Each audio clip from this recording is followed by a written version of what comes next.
Hare Krishna bro. Hare Krishna. Hare Krishna. అందరికీ స్వాగతం ఈరోజు కార్యక్రమంలోకి. ఎవరెవరైతే వీడియో ఆన్ చేసుకోగలరో దయచేసి ఆన్ చేసుకోండి. ఓకే. సో ఈరోజు మనము ఆ, భగవద్గీతలోని 10వ అధ్యాయం చర్చించుకోబోతున్నాం, 10వ అధ్యాయము. ఆ, నిన్న మనము 9వ అధ్యాయం చర్చించుకున్నాం. 9వ అధ్యాయంలో భగవంతుడు చెప్పినటువంటి భక్తులకి భగవంతుడు భక్తిలో ఉన్నటువంటి వాళ్ళకి భగవంతుని యొక్క మహిమలు, అలాగే భగవద్భక్తిలో ఉన్నటువంటి వాళ్ళకి భగవంతుడు ఇచ్చినటువంటి గొప్ప ఆ, మన ఆ హామీలు ఏంటి, అలాగే ఏ విధంగా భగవంతుడు తనని శరణు కోరిన వారికి తాను ప్రకటించేటటువంటి గొప్ప ఆ, లాభాలు ఏంటి అనేటువంటి విషయాన్ని నిన్న 9వ అధ్యాయంలో తెలుసుకున్నాం మనం. అయితే భగవంతుడు నిన్న అన్ని విషయాలు చెప్పారు కదా. చివరికి నాకు భక్తుడవు అని చెప్పేసి మన్మనాభవ మద్భక్తో మధ్యాజి మాం నమస్కురు మామే వైశ్యోక్త ఇవం ఆత్మానాత్పరాయణ, నన్ను నాకు భక్తుడవు, నా గురించి మనస్సులో స్మరిస్తూ ప్రతినిత్యం నాకు భక్తుడవడానికి ప్రయత్నం చెయ్యు అని చెప్పేసి చెప్పారు కదా. చెప్పిన తర్వాత ఈరోజు ఆ, ఈ 10వ అధ్యాయంలో 10వ అధ్యాయంలో భగవంతుడు కొన్ని అద్భుతమైనటువంటి శక్తుల గురించి చెప్తారనమాట. నిన్న ఆ, ఏ విధంగా భక్తుల్ని కరుణిస్తాను అని చెప్పేసి చెప్పారు. అయితే ఆయన ఆ, తన ముఖ్యమైనటువంటి విభూతులు, ఈ ఈ అధ్యాయం పేరు ఏం పేరంటే విభూతి యోగం. ఓకే. సో విభూతి యోగం, విభూతి అంటే ఏంటంటే శక్తి, భగవంతుడి యొక్క శక్తి. విభూతి అంటే ఒక శక్తి. సో ఆయన ముఖ్యమైనటువంటి విభూతుల గురించి ఈ అధ్యాయంలో చెప్పబోతున్నాడు అనమాట. సో అవేంటో మనం తెలుసుకుందాం. సో ఈ అధ్యాయానికి మనం ఇచ్చినటువంటి అక్రోనిం, సంక్షిప్త నామం ఏంటంటే HEAD. హెచ్ అంటే శ్రవణము, ఈ అంటే ఎసెన్స్ ఆఫ్ భగవద్గీత, ఏ అంటే అక్సెప్టెన్స్ అంగీకారం, ఆర్ అంటే రివీల్స్ వెలువడించు. సో ఈ విషయాల్ని మనము ఈ అధ్యాయంలో తెలుసుకుందాం. భగవంతుని గురించినటువంటి విషయాలు వింటే ఏం జరుగుతుంది, అలాగే భగవద్గీత యొక్క ముఖ్య సారం ఏంటి అనేటటువంటి విషయం ఈ అధ్యాయంలో ఒక 4 శ్లోకాల్లో చెప్పబడింది. ఆ తర్వాత ఆ అంగీకరించడం వల్ల, భగవంతుని యొక్క విభూతిని అంగీకరించడం వల్ల తన యొక్క శక్తులను ఆయన మనందరికీ కూడా చెప్తారనమాట. సో ఆ విషయాలు మనం ఈ అధ్యాయంలో తెలుసుకుందాం అన్నమాట. సో ఈ అధ్యాయానికి విభూతి యోగం అని చెప్పేసి ఆ, పేరుంది ఈ అధ్యాయానికి. ఆ, ఒక్క నిమిషం. సో ఈ అధ్యాయంలో మొట్టమొదట భగవంతుడు తన శ్రీ భగవానువాచ తను ఏం చెప్తారంటే, భూయ ఏవ మహాబాహో శృణు మే పరమం వచః యత్తేహ ప్రియమాణ్యయా వక్ష్యామహితకామ్యయా నామే విదుసురాఘనా ప్రభవం న మహర్షయా అహమాదిరిహి దేవానాం మహర్షీనాం చ సర్వసా యో మాం అజమనాదిం చ వెత్తి లోకామహేశ్వరం అసమ్మూఢ సమర్థ్యేషు సర్వపాపై ప్రముచ్యతే అని చెప్తారనమాట. మొదటి 3 శ్లోకాల్లో భగవంతుడు ఒక గొప్ప విషయాన్ని చెప్తారనమాట. అంటే ఇది ఆ రహస్యం అని చెప్పొచ్చు, లేదంటే ఇది ఒక ఎన్లైటైన్మెంట్ అని కూడా చెప్పొచ్చు. ఏవ మహాబాహు శృణుమేం పరంవచ. ఓ మహాబాహులైనటువంటి అర్జున, నా గురించి విను, నా గురించినటువంటి విశేష శక్తుల గురించి నేను నీకు ఇప్పుడు వివరిస్తాను, విను ఆ అని చెప్పి, ఆ నీ యొక్క మంచి కోరి నేను ఈ విషయాలు చెప్తున్నానని చెప్పి మొట్టమొదట భగవంతుడు ఏం చెప్తారంటే, నామే విదు సురాగణ ప్రభవం న మహర్షయ అహమాదిరిహి దేవానా మహర్షీనాంశ సర్వస. దేవతలకి కూడా, అలాగే గొప్ప గొప్ప మహర్షులకు కూడా, అలాగే సురగణాలకి కూడా నేనే ఆది దేవుణ్ణి, దేవాది దేవుణ్ణి అని, నేను భగవంతుడిని నేను అనేటువంటి విషయంలో వాళ్ళు కూడా పొరపాటు పడుతూ ఉంటారు. వాళ్ళు కూడా ఈ విషయాన్ని సరిగ్గా అర్థం చేసుకోలేరు అని చెప్పేసి భగవంతుడు ముందే ఒక విషయం చెప్తాడనమాట. ఈ తన యొక్క నిజమైనటువంటి తత్వాన్ని ఏదైతే ఉందో, తానే దేవాది దేవుడు, సమస్త ఆ, భూత వర్తమాన అన్నిటిని తెలుసుకొని అందరినీ సృజించు. నిన్న మనకి చెప్పాడు కదా భగవంతుడు, పితాహమస్య జగతో మాతా దాత పితామహ వేద్యాం పవిత్రమోంకార రుక్ సామేజురేవచ. ఈ జగత్తుకంతటికి పితని తండ్రిని నేనే, తల్లిని నేనే, పితామహుని నేనే, అలాగే ఓంకారాన్ని, వేదముల్లో వేదాల్ని కూడా నేనే అయి ఉన్నానని చెప్పారు కదా. సో ఆ విషయం, ఆ గొప్ప రహస్యం ఏదైతే ఉందో అది దేవతలు కూడా తెలుసుకోవడానికి శక్యం కానటువంటి విషయం అంట. దేవతలు కూడా ఆ విషయాన్ని నమ్మరంట. కొన్నిసార్లు దేవతలు కూడా ఈ విషయాన్ని అర్థం చేసుకోవడంలో పొరపాటు పడుతూ ఉంటారంట. ఒకసారి ఏం జరిగిందంటే వృందావనంలో ఎప్పుడైతే భగవంతుడు తన సస్వరూపంతో ఈ బృందావనంలో అవతరించి తన లీలలు జరుపుతున్నారో అప్పుడు బ్రహ్మదేవుడికి ఒక సందేహం కలిగిందనమాట. ఏమని అంటే ఆ అందరేంటి కృష్ణుణ్ణి స్తుతిస్తూ ఉంటారు, ఇతన్ని భగవంతుడు అంటూ ఉంటారు, కానీ ఇతడేమో సామాన్య మనుషుల్లాగా ఏం తెలియనటువంటి ఈ గోపబాలులతో ఆడుకుంటూ ఉంటాడు, మట్టి తింటూ ఉంటుంటాడు. ఇతన్ని భగవంతుడు ఏంటి, ఇతను భగవంతుడు ఏంటి అని చెప్పేసి ఆయనకు కూడా ఆశ్చర్యం కలుగుతుంది అనమాట. బ్రహ్మదేవునికి ఆశ్చర్యం కలిగి ఆయన ఏం చేస్తాడు, వృందావనానికి వెళ్ళి కృష్ణుడు తన మిత్రులతో ఆడుకుంటూ ఉంటాడనమాట. ఏం ఆట ఆడుకుంటుంటాడంటే దాగుడు మూతల ఆట ఆడుకుంటూ ఉంటాడు. ఆడుకుంటుంటే బ్రహ్మ ఏం చేస్తాడంటే కృష్ణుడికి తెలియదనుకొని ఆ తన మిత్రులందరినీ కూడా దాచేసి తీసుకెళ్లి తన లోకంలో పెట్టేసుకుంటాడనమాట. పెట్టేసుకున్న తర్వాత ఏం జరుగుతుందంటే ఇంకా ఆయన భగవంతుని పరీక్షిద్దామని చెప్పేసి ఆయన ఆలోచన. అసలు ఈయన భగవంతుడు భగవంతుడు అంటుంటారు కదా, ఈయనకి అంత శక్తి ఉందా, ఎవరు ఏం చేస్తారో తెలుసుకునేటటువంటి శక్తి ఉందా అని చెప్పేసి తెలుసుకుందామని ఆయన ఒక చిన్న ప్లాన్ వేస్తారనమాట. వేస్తే కృష్ణుడు భూత వర్తమాన కాలాలన్నీ తెలిసినటువంటి వాడు. ఈయనని సృష్టించిందే ఆయన. కాబట్టి కొడుకుకే అన్ని తెలివితేటలు ఉంటాయి, తండ్రికి ఇంకెన్ని తెలివితేటలు ఉండాలి. ఆ అప్పుడు కృష్ణ ఏం చేస్తారంటే తన శరీరంలో నుండి ఎవరెవరైతే మిత్రుల్ని తన మిత్రులతో సహా తన మిత్రుల్ని అలాగే తనతో ఉన్నటువంటి గోవులని కూడా బ్రహ్మ దాచేస్తారనమాట. సో ఎవరెవరినైతే బ్రహ్మ దాచేశాడో మళ్ళీ వాళ్ళందరినీ తన శరీరంలో నుండి సృజింపజేస్తారనమాట. సృజించి మళ్ళీ వాళ్ళంతా కూడా వచ్చి కృష్ణుడితో ఆడుకుంటారన్నమాట. తన శరీరంలో నుండి వచ్చినప్పటికీ కూడా మళ్ళీ వాళ్ళకి ఆ ఆ, స- వాళ్ళకి ఇంతకు ముందు ఏం జరిగిందో అంత స్మృతి, వాళ్ళు ఎప్పట్లాగే వేరే వాళ్ళలాగానే వాళ్ళు కృష్ణుడితో మేమంతా కృష్ణుడి మిత్రులమే అని చెప్పేసి కృష్ణుడితో ఆడుకుంటూ ఉంటారన్నమాట.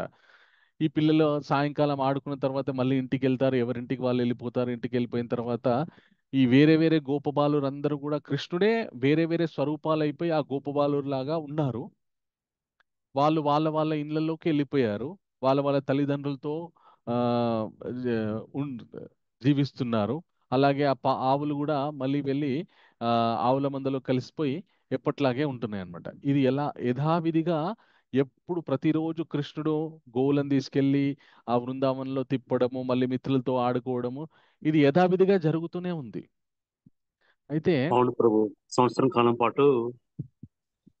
హరే కృష్ణ. ఆ, సో యథావిధిగా జరుగుతూనే ఉంటుందన్నమాట. జరుగుతూ ఉంటే ఏం జరుగుతుందంటే ఒకసారి ఈ తల్లిదండ్రులు ఎవరైతే ఈ గోపబాలుడి యొక్క తల్లిదండ్రులు ఎవరైతే ఉన్నారో వాళ్ళు ఆ ఆశ్చర్యపోతారనమాట. ఎందుకంటే వాళ్ళకి ఇంతకు ముందు వాళ్ళ పిల్లలతో గడిపినటువంటి అనుభూతి అప్పటి అనుభూతి కంటే ఇప్పుడు చాలా చాలా తన్మయత్వం పొందుతున్నారనమాట. సో ఆ గొప్ప మార్పుని వాళ్ళు గ్రహించారు, కానీ వాళ్ళకి అర్థం కావట్లేదు. సరే, ఇలాగ ఒక సంవత్సర కాలం పాటు గడిచిన తర్వాత బ్రహ్మ ఏం చేస్తారంటే మన సంవత్సర కాలం పాటులో ఆయనకు ఒక ఆ, రోజు అనుకోండి ఇంకా. సో ఆయన ఏం చేస్తాడు, నేను వీళ్ళ కృష్ణుడి యొక్క మిత్రులను దాచిపెట్టాను కదా, ఏం జరుగుతుందో చూద్దామని చెప్పేసి బృందావనంలోకి వచ్చేసరికి ఆయన దిమ్మ తిరిగిపోయి షాక్ అయిపోతాడు అనమాట. ఏమని అంటే ఆయన ఎవరెవరైతే దాచిపెట్టాడో గోవులని పిల్లల్ని అందరూ అక్కడ ఉంటారు, ఆడుకుంటూ ఉంటారు అనమాట. ఈయన ఆశ్చర్యపోతుంది, అదేంటి నేను వీళ్ళని దాచిపెట్టాను కదా, వీళ్ళంతా ఇక్కడ ఎట్లున్నారు అని చెప్పేసి ఆయన మళ్ళీ తాను ఎక్కడ దాచిపెట్టాడో అక్కడికి వెళ్ళి చూస్తే వాళ్ళంతా అక్కడ పడుకొని ఉంటారు. అప్పుడు బ్రహ్మకి భయం వేస్తుంది అనమాట. అయ్యో నేను పెద్ద ఘోర అపరాధం చేశాను, భగవంతుని పరీక్షించాను నేను అని చెప్పేసి వాళ్ళందరినీ కూడా మళ్ళీ తీసుకొచ్చి వృందావనంలో వదిలిపెడతాడు. వదిలిపెట్టి అప్పుడు బ్రహ్మకు అర్థమవుతుంది, నేను భగవంతుని పరీక్షిద్దాం అనుకుంటే భగవంతుడు నాకు సరైనటువంటి గుణపాఠం చెప్పారని చెప్పి ఆయన ఏం చేస్తారంటే భగవంతుడి దగ్గరికి శరణు కూడదామని వెళ్తాడనమాట. వెళ్ళేసరికి ఇంకెప్పుడైతే ఈ నిజమైనటువంటి పిల్లల్ని తీసుకొచ్చి అక్కడ పెడతారు బృందావనంలో, కృష్ణుడి శరీరంలో నుండి వచ్చినటువంటి వాళ్ళంతా మళ్ళీ కృష్ణులో ఐక్యమైపోతారనమాట. మళ్ళీ ఆ బ్రహ్మ దాచిపెట్టినటువంటి పిల్లలు ఎవరైతే ఉన్నారో వాళ్ళు లేచిన తర్వాత మళ్ళీ వాళ్ళకి మేము సంవత్సర కాలం పాటు ఎక్కడో ఉన్నామనేటటువంటి ఆ బాధ గాని అలాంటి ఆ స్మృతులు గాని లేవు. వాళ్ళు ఎప్పట్లాగే కృష్ణునితో ఆడుకుంటున్నట్టు ఆ సంవత్సర కాలంలో ఏం జరిగిందో మళ్ళీ అదే జ్ఞాపక శక్తితోని అవే స్మృతులతోటి వాళ్ళు కృష్ణునితో యథావిధిగా ఆడుకుంటున్నారు అనమాట. కానీ బ్రహ్మ మాత్రం పశ్చాత్తాపడి భగవంతుడి దగ్గరికి వచ్చి క్షమించుమని అడుగుదామని భగవంతుని దగ్గరికి వస్తుంటాడు అనమాట. వస్తుంటే కొన్ని వేల కొద్ది ఆ, చతుర్ముఖ బ్రహ్మలు భగవంతుడి దగ్గరికి వస్తుంటారనమాట. ఆయన ఆశ్చర్యపోతాడు. ఇదేంటి, నేనే బ్రహ్మను అనుకుంటే ఇంతమంది ఉన్నారని ఆయన ఆశ్చర్యపోతాడు. ఆశ్చర్యపోతే అప్పుడు కృష్ణుడు చెప్తాడనమాట, నీలాంటి బ్రహ్మలు ఇలాంటి బ్రహ్మాండాలు ఎన్నో ఉన్నాయి. ప్రతి బ్రహ్మాండానికి ఒక బ్రహ్మ ఉన్నాడు. వాళ్ళంతా కూడా నాకు రిపోర్ట్ చేస్తాడు.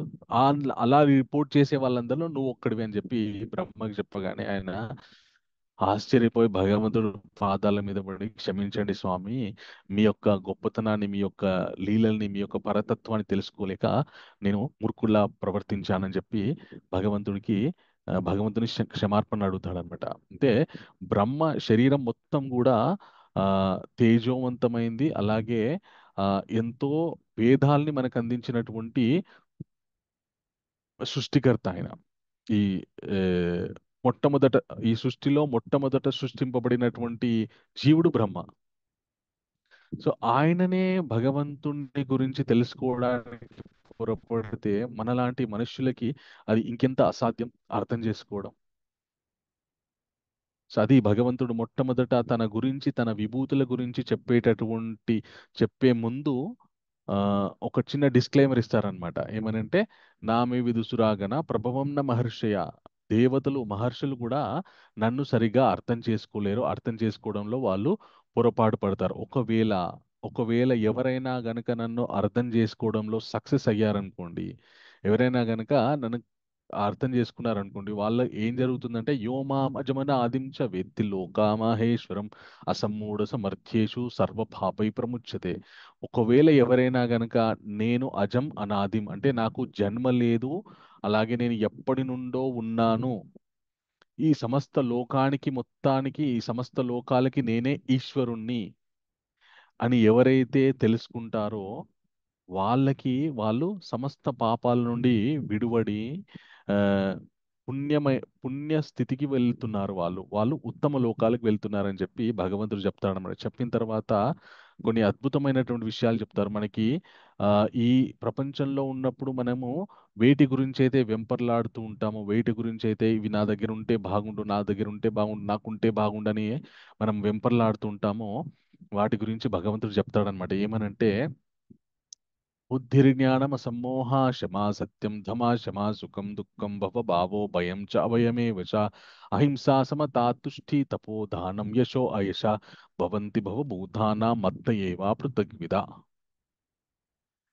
అర్జున, బుద్ధి, జ్ఞానము, మోహము, క్షమ, సత్యము, ఆ, ఆ, ధమము, శమము, సుఖము, దుఃఖము, ఆ, ఆ, భయ భయము, అభయము, అలాగే హింస, అహింస, సమత, తుష్టి అంటే తృప్తి, తపో తపస్సు చేసే గుణము, దానం చేసే గుణము, మనకు ఉండేటటువంటి యశస్సు, అలాగే ఇవన్నీ కూడా మనకు ఉండేటటువంటి బుద్ధి, మనకు కావలసినటువంటి బుద్ధి, జ్ఞానము, అలాగే మోహము, ఇవి కూడా భగవంతుడి నుండే వస్తాయంట.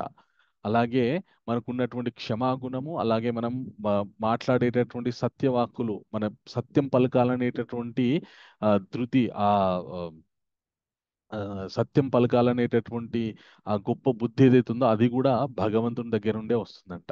మనకు జీవితంలో కలిగేటటువంటి సుఖ దుఃఖాలు, ఈ భౌతిక ప్రపంచంలో కలిగేటటువంటి సుఖ దుఃఖాలు కూడా భగవంతుని నుండే వస్తాయి. అలాగే మనకు కలిగేటటువంటి భయము, అభయము కూడా భగవంతుని దగ్గర నుండే వస్తాయి. సో ఇది తెలుసుకున్న తర్వాత మనకి జ్ఞానులైతే ఏ విధంగా ఆలోచిస్తారంటే, వాళ్ళ జీవితంలో ఏమైనా సుఖ దుఃఖాలు వచ్చాయనుకోండి, ఇతరులను నిందించరు. మన జీవితంలో మనం చేసే గొప్ప తప్పు ఏంటి అంటే, ఆ, మనల్ని మనం పరిశీలించుకోమన్నమాట. మనల్ని మనం పరిశీలించుకోము. ఏదైనా మనకి ఆ ఆ, జీవితంలో సంతోషం కలిగింది అనుకోండి, సాధ్యమైనంత వరకు నా వల్లనే నాకు సంతోషం కలిగిందని చెప్పేసి మనకి మనము సెల్ఫ్ డబ్బా కొట్టుకుంటాం అనమాట. సెల్ఫ్ అప్రిషియేషన్ ఇచ్చుకుంటాం అనమాట. ఒకవేళ ఏదైనా దుఃఖం కలిగింది అనుకోండి, ఏదైనా ప్రతికూలమైనటువంటి పరిస్థితి కలిగింది అనుకోండి, ఇతరులను నిందిస్తాం. వాళ్ళ వల్ల ఇది జరిగింది, వాళ్ళ వల్ల ఇది జరిగింది, వాళ్ళ వల్ల ఇది జరిగిందని ఇతరుల్లో తప్పులేంచి నేను మంచివాడినే కానీ వాళ్ళు మాత్రం చెడ్డవాళ్ళు, వాళ్ళ వల్ల ఇది నాకు ఇది జరిగిందని చెప్పేసి ఇతరులను నిందిస్తుంటాం అనమాట. కానీ ఇక్కడ భగవంతుడు ఏం చెప్తున్నాడంటే, మనుష్య జీవితంలో సంభవించేటటువంటి సుఖ దుఃఖాలన్నీ కూడా నా దగ్గర నుండే వస్తున్నాయని చెప్తాడు అనమాట. అవి మనకు ఆల్రెడీ 5వ అధ్యాయంలో భగవంతుడు చెప్పాడు, నా దత్తే కస్యచిత్ పాపం న చైవ సుకృతం విభు అజ్ఞానే వావృతం జ్ఞానం తేన ముఖ్యంతి జంతవ. నేను ఎవరి ఆ పాప పుణ్యాలు తీసుకోను, వాళ్ళు ఏం చేస్తున్నారో ఆ కర్మలకి ఫలితాన్ని ఇస్తాను, కేవలం ఫలితాన్ని ఇస్తానని చెప్పి భగవంతుడు ఆల్రెడీ చెప్పాడు అనమాట. కానీ మనము ఆ ఆ జ్ఞానాన్ని మనం తెలుసుకోక, ఆ విషయాన్ని మనం తెలుసుకోక, ఆ, ఒకటి మన జీవితంలో జరిగేటటువంటి అన్నీ కూడా మన వల్ల లేదంటే ఇతరుల వల్ల జరుగుతున్నాయి అనేటటువంటి భ్రమలో మనం ఉంటాం. కానీ నేను చేస్తున్నటువంటి కర్మల వల్ల భగవంతుడు నాకు ఈ ఫలితాలు ఇస్తున్నాడు అనే విషయం మాత్రం మనము ఆ, అంగీకరించడానికి రెడీగా ఉండం.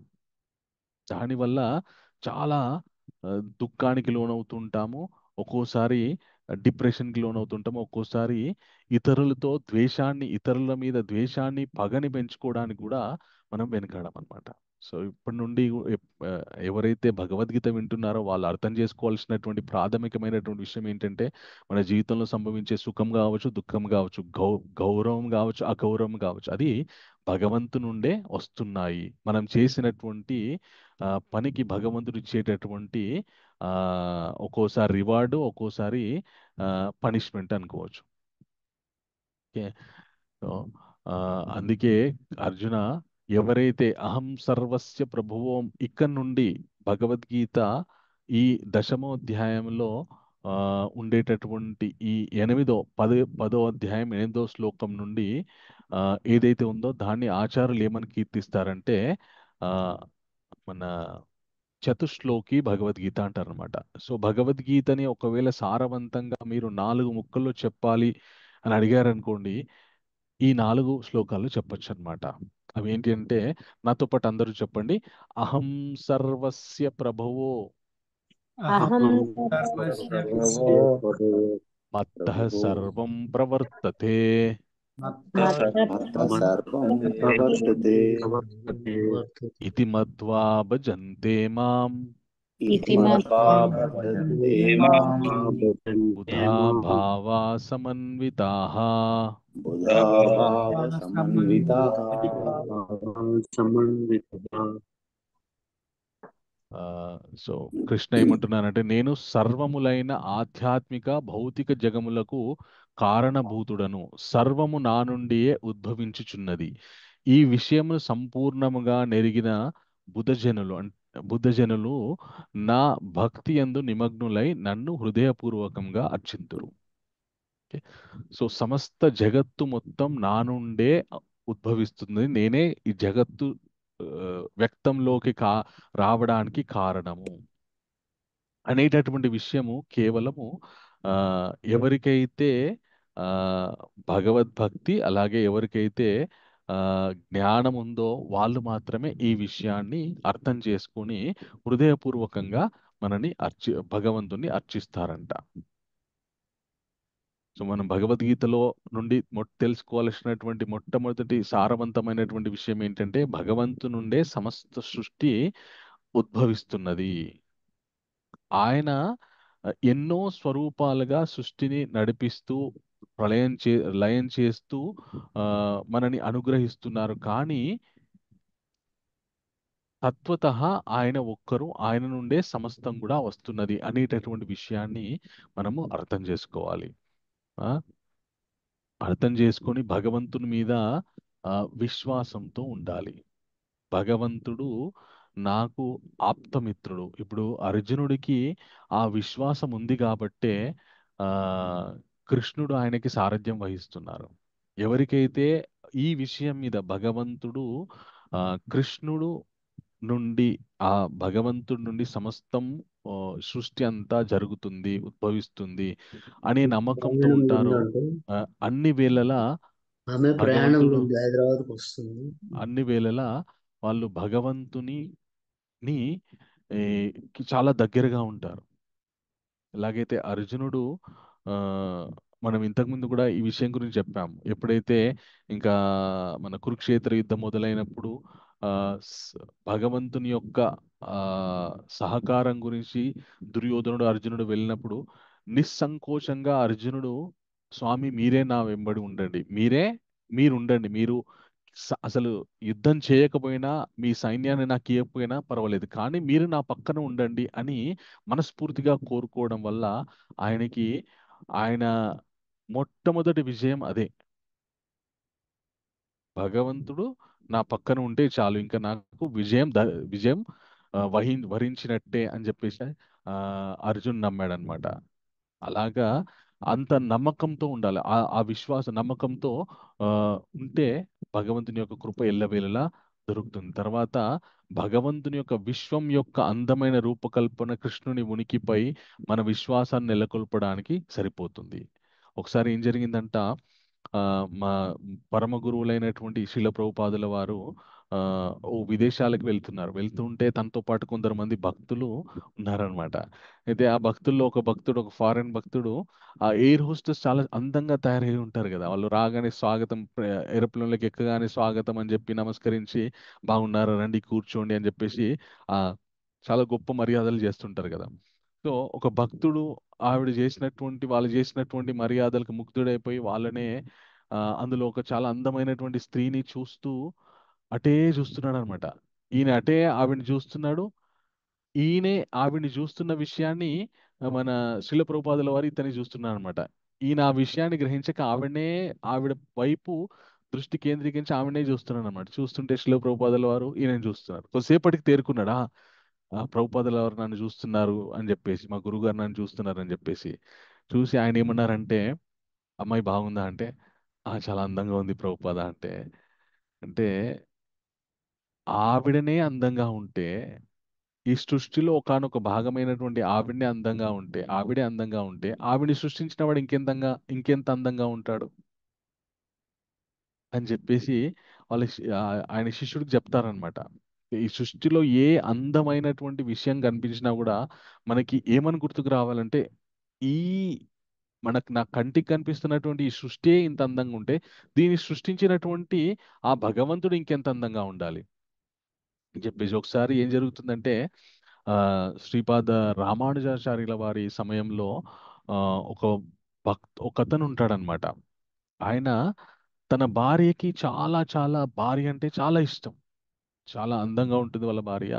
ఆవిడంటే ఆయనకి చాలా ఇష్టం. ఎంత ఇష్టం అంటే, ఆవిడకి ఈయన పక్కకుండి ఒక యజమానికి ఏ విధమైనటువంటి సేవలు చేస్తారు, ఈయన ఆ విధమైనటువంటి సేవలు ఆవిడకి గాలి ఊదడము, ఆవిడ ఆ, కొంగు పట్టుకోవడము, ఆవిడకి ఛత్రి పట్టడము, ఇట్లాంటివి చేస్తుండేవాడు అనమాట. అయితే రామానుజుల వారికి చాలా ఆశ్చర్యంగా అనిపించింది, ఏంది ఒక మనుష్యుడు ఒక స్త్రీకి ఇంత సేవలు చేయడం ఏంటి అని చెప్పేసి. అయితే ఆయన పిలిచి అడుగుతాడనమాట, ఎందుకు నీ భార్యకు నువ్వు అంతగానం సేవ చేస్తున్నావంటే, నా భార్య చాలా అందగత్తండి, ఆవిడ కళ్ళంటే నాకు చాలా విపరీతమైనటువంటి ఇష్టం అని చెప్పి చెప్తాడనమాట. చెప్పగానే రామానుజుల వారు అంటారనమాట, అవేం కళ్ళయ్యా, అంత పెద్ద అందం ఏముందంటే, అదేంటండి మా భార్యకి చాలా ఆకర్షణీయమైనటువంటి కళ్ళు ఉంటాయి, ఆ కళ్ళు ఈ సృష్టిలో ఎవరికీ లేవంటే. అప్పుడు రామానుజుల వారు అంటారనమాట, ఒకవేళ మీ భార్యకు ఉన్నటువంటి కళ్ళ కంటే అందమైనటువంటి కళ్ళు నేను నీకు చూపిస్తే ఏం చేస్తావంటే, అసలు లేవండి అంటాడు. ఉంటే ఉన్నాయి అనుకోండి, నేను నీకు చూపించాను అనుకో, అప్పుడు నువ్వు ఏం చేస్తావు అంటాడు. సరే, ఇప్పుడు నేను నా భార్యకి ఎలాగైతే దాసుడై ఉన్నానో వాళ్ళకి నేను దాసుని అయిపోతాను అంటాడు అనమాట. అప్పుడు రామానుజుల వారు ఆయన తీసుకొని వెళ్ళి ఆ భగవంతుడి యొక్క ఆ నిజ నేత్రాలను చూపిస్తాడనమాట. చూపించగానే ఇంకా ఇతడు ముగ్ధుడైపోయి ఇంకా భగవంతునికి దాసుడైపోతాడనమాట. సో మనం చూసేటటువంటి అందం ఏదైతే ఉందో ఇది ఒకసారి వ్యక్తం అవుతుంది, మళ్ళీ కొద్ది కాలం అయిన తర్వాత ఆ మళ్ళీ లుప్తమైపోతుంది. సో అలాంటి తాత్కాలికమైనటువంటి అందాలకి మనం మోహింపబడితే, భగవంతునికి ఒకానొక ఐశ్వర్యం, సమస్త స- ఆయన అందం అనేటువంటిది ఆయన ఒకానొక ఐశ్వర్యం. అలాగే ఆయన ఆ పురాణ పురుషుడైనప్పటికీ కూడా ఎప్పటికీ కూడా యవ్వనంలో ఉన్నటువంటి యువకుడిలాగా ఉంటారనమాట. అది ఆ, భగవంతుని యొక్క కృష్ణుడి యొక్క ఉనికిపై విశ్వాసం ఉంటే ఆ, అలాగా ఆ, దానికి దాసాను దాసులైపోతారనమాట. అలాగే భగవంతుని యొక్క రక్షణ మీద ఎలాగైతే గోపబాలురు ఆ మన ఇంద్రుడు కురిపించినటువంటి జడవాన నుండి తప్పించుకోవడానికి తమని తాము కాపాడుకోవడానికి భగవంతుని శరణ కొడితే ఆయన గోవర్ధనగిరి లేపి వాళ్ళందరినీ కూడా రక్షించడం జరిగింది. తర్వాత ఆ భగవంతుని యొక్క కృప మీద విశ్వాసం. ఏ ఏ- ఏదేమైనా కూడా భగవంతుడు నన్ను కరుణిస్తాడు. ఒక ఆ, ఒక భక్తుడు భగవంతునికి ప్రతిరోజు పూలమాల వేసేవాడు అనమాట. వేస్తూ వేస్తూ ఆయనకి ఒకసారి భీష్మాచార్యుల వారు చెప్తారనమాట. ఆ, ఆ, ఎవరితో ఒక ఒక భీష్మాచార్యుల వారు ఇంకొకరితో ఈ విషయం చెప్తుంటారనమాట. ఒకవేళ కనుక ఎవరైనా 12 సంవత్సరాలు ఏదైనా ఆ, సేవ చేస్తే ఖచ్చితంగా ఆ భగవంతుడు వాళ్ళకి ఆ, సాక్షాత్కరిస్తారని చెప్పేసి. అయితే ఈ భక్తుడు అది నమ్మేసి ఈయన భగవంతుడికి 12 సంవత్సరాలు ప్రతిరోజు పూలమాల వేస్తూ ఉంటాడనమాట. వేస్తూ వేస్తూ వేస్తూ 13వ సంవత్సరము అడుగు పెడుతుంటే, స్వామి నేను మీకు 12 సంవత్సరాలు ప్రతిరోజు పూలమాల వేసాను కాబట్టి మీరు ఇప్పుడు నాకు సాక్షాత్కరించాలి. రేపు ఈ రోజుతో 12 సంవత్సరాలు అయిపోతుంది. రేపు 13వ సంవత్సరం మొదలవుతుంది కాబట్టి మీరు నాకు సాక్షాత్కారం మీ యొక్క సాక్షాత్కారం నాకు కావాలి అని ఆయన కోరుకుంటాడనమాట. ఇది యథావిధిగా నెక్స్ట్ డే వస్తాడు. చాలా మంచి ఈ రోజు భగవంతుడు నాకు ప్రసన్నం అవ్వబోతున్నారు, భగవంతుడు నాకు దర్శనం ఇవ్వబోతున్నారు అని చెప్పేసి చక్కటి పదార్థాలు మంచి మంచి మధుర పదార్థాలన్నీ కూడా వండుకొని తీసుకొని వస్తాడనమాట. వచ్చి భగవంతుడి మీద ముందు నిల్చుంటాడు. భగవంతుడు రాడు. ఈయన చాలా ఆ దుఃఖానికి లోనవుతాడు అనమాట. ఇన్ని రోజులు నేను మీ గురించి సేవ చేశాను, అయినా మీకు నా మీద కరుణ లేదు. అసలు మీరు మా అసలు మీరు దేవుడు కాదు, అసలు మీరు రాయే, మీరు నేనే అనవసరంగా మీకు సేవ చేశాను అని చెప్పేసి తెచ్చినటువంటి పదార్థాలన్నీ కూడా ఆయన తీసుకొని ఇంటికి వెళ్తుంటాడు అనమాట. ఇంటికి వెళ్తుంటే ఒకతను పిలుస్తాడనమాట. ఓ తాత అని పిలుస్తాడనమాట. ఏంటి ఎవరు అంటే ఆ ఏమైంది, ఏమో తీసుకెళ్తున్నాను అని అంటే, ఏం లేదయ్యా ఇట్లా భగవంతుని మీద నమ్మకంతో ఆయనకి ఎన్నో పదార్థాలు తీసుకొచ్చిన, ఎన్నో సంవత్సరాలు సేవ చేసినా కానీ ఆయన కరుణించలేదంటే, అయ్యో అట్లనా, అందుకే నా మీరు ఏడుస్తున్నా అంటే, అవును మరి సరే, మరి భగవంతుడు ఎట్లాగో తినలేదంటావు కదా, మరి నువ్వన్నా తినొచ్చు కదా వండినవి అని అంటే, అదేంటి భగవంతుడు పెట్టకుండా నేను ఎట్లా తింటా అని అంటాడు అనమాట. అయ్యో ఇప్పుడే కదా భగవంతుడు సాక్షాత్కరించలేదు మీకు, ఆయన అంటే మీకు ఇష్టం లేదన్నారు కదా అంటే, ఏమున్నాయా ఇక నా నమ్మకం నాది అని చెప్పేసి అంటాడు అనమాట. సరే తాత నువ్వు తినట్లేదు భగవంతుడు తినట్లేదు కదా, నాకు ఆకలిస్తుంది నాకు పెట్టావా అంటాడు అనమాట. అనగానే ఆయన తెప్పి సరే ఎవరో ఒకరికి ఆకలి కొన్న వరకు పెడితే ఆ మంచిదే కదా, పుణ్యమే కదా అని ఆయన తీసి తిను అంటాడు అనమాట. అనగానే ఈ ఈయన ఏమంటాడంటే, తాత నేను కాస్తున్నాను, చేతులు బాగలేవు, నువ్వే తినిపించమంటాడు అనమాట. అతను తినిపిస్తుంటే తింటున్నటువంటి వాడు భగవంతుడు. ఆయన ఏడుస్తాడనమాట. ఏడ్చి తాత ఈరోజు ఎందుకు నాకు మాలేయలేదు అని అడుగుతాడనమాట. అడగానే ఆయన అప్పుడు ఆశ్చర్యపోతాడనమాట. ఓ స్వామి మీరు ఇలాగొచ్చి నన్ను కరుణించారా అని చెప్పేసి. సో భగవంతుడికి మనం చేసేటటువంటి సేవ ఖచ్చితంగా ఆయన భగవంతుడి యొక్క కృప మనకి దొరుకుతుంది ఖచ్చితంగా. మన నమ్మకం యద్భావం తద్భవతి. ఏ విధమైనటువంటి భావంతో మనం భగవంతుని ఆశ్రయిస్తే అదే విధంగా ఆయన కరుణిస్తారన్నమాట. తర్వాత భగవంతుని యొక్క తెలివితేటల మీద భగవంతుడు చాలా అద్భుతమైనటువంటి ప్రణాళిక రచిస్తారనమాట. మనకి ఆ ఆ, ఒకసారి ఏం జరుగుతుందంటే మహాభారత యుద్ధంలో ఆ భీష్మాచార్యుల వారిని ఆ దుర్యోధనుడు చాలా తీవ్రంగా మందలిస్తాడనమాట. అసలు నువ్వు ఎంతో వీరుడివి, పరశురాముడితో యుద్ధం చేసినావు నువ్వు. ఒకానొక సమయంలో పరశురాముడు కూడా నీతో యుద్ధంలో ఆల్మోస్ట్ ఓడిపోయినట్టు అయిపోయింది. అంత గొప్ప యోధుడివి నువ్వు, 5 మంది పాండవులను చంపలేకపోతున్నావు, వాళ్ళ మీదకి యుద్ధం చేయలేకపోతున్నావు నువ్వు. అసలు నువ్వు ఆ, కపట వేషం వేసుకొని ఉన్నావు, నువ్వు మా దిక్కుండి వాళ్ళకి సపోర్ట్ చేస్తున్నావు నువ్వు, నువ్వు నమ్మక ద్రోహం చేస్తున్నావు అని భీష్ముడిని అనరాని మాటలన్నీ అంటాడనమాట దుర్యోధనుడు. అనగానే అప్పుడు భీష్మాచార్యకి చాలా ఆక్రోశం వచ్చి ఆయన ఏం చేస్తాడంటే, దుర్యోధన రేపు చూడు నువ్వు, రేపు నా యుద్ధం నేను ఎట్లా విజృంభిస్తానో చూడని చెప్పేసి ఒక 5 బాణాలు తీస్తాడనమాట. తీసి చూడు ఈ 5 బాణాలు ఉన్నాయి కదా, ఒక్కొక్క బాణం తోటి ఆ, ఒక్కొక్కరిని నేను వధిస్తా అని చెప్పేసి ప్రతిజ్ఞ చేసి అక్కడ పెడతాడనమాట. పెట్టగానే అప్పుడు దుర్యోధన ఏమంటాడంటే, ఆ, అబ్బా ఇప్పుడు నా మనసుకు నచ్చేటట్టు మాట్లాడారు మీరు, కానీ ఈ 5 బాణాలు నా దగ్గరే పెట్టుకుంటా, మీ దగ్గర పెట్టుకుంటే మళ్ళీ మీరు వాళ్ళు వచ్చి మిమ్మల్ని అడిగితే మీరు ఇచ్చే ప్రమాదం ఉంది, కాబట్టి ఈ 5 బాణాలు నా దగ్గరనే పెట్టుకుంటా అంటాడనమాట. భీష్ముడు ప్రతిజ్ఞ చేస్తే ఆ ప్రతిజ్ఞ ఖచ్చితంగా నెరవేరుతుంది అంతే. ఇంకా అంత గొప్ప ఆ, బ్రహ్మచర్యము ధర్మం పాటించేటటువంటి వ్యక్తి. ఆయన సంహరిస్తా అంటే అంతే, ఇంకా అయిపోయినట్టే. ఇంకా దుర్యోధన ఏం చేస్తాడంటే 5 బాణాలు తీసుకొని ఆ వెళ్తుంటాడు అనమాట. అమ్మాయి ఎప్పటికీ భీష్మాచార్యులు ప్రసన్నమయ్యారు, వాళ్ళని రేపు తోటి క్లోజ్ యుద్ధం అనుకుంటాడు అనమాట. అయితే భగవంతుని యొక్క ప్రణాళిక ఎట్లా ఉంటదంటే, ఆయన పాండవులకి రక్షగా ఉన్నారు. భగవంతుని రక్షణలో ఉంటే మనల్ని చెనకన ఎవ్వరు కూడా చెనకలేరు. ఒకవేళ భగవంతుని రక్షణలో మనం లేకుండా భగవంతుని ఆగ్రహానికి మనం లోనైనాం అనుకోండి, మనల్ని ఎవరు కాపాడలేరు.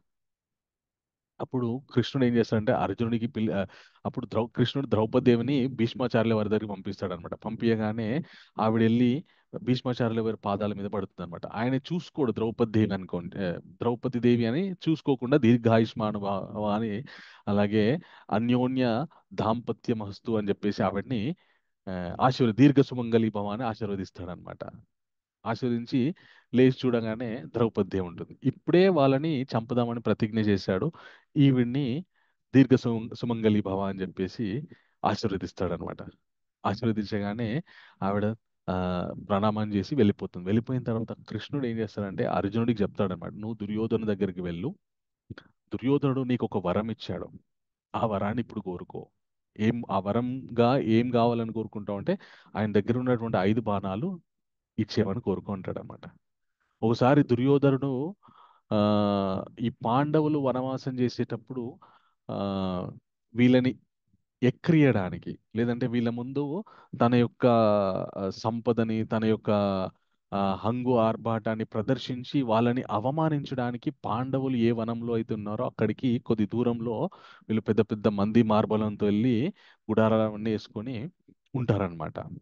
అయితే వీళ్ళకి తెలియనటువంటి విషయం ఏంటంటే ఆ ప్రాంతం అంతా కూడా ఒక గంధర్వుడికి సంబంధించినటువంటి ప్రాంతం అది.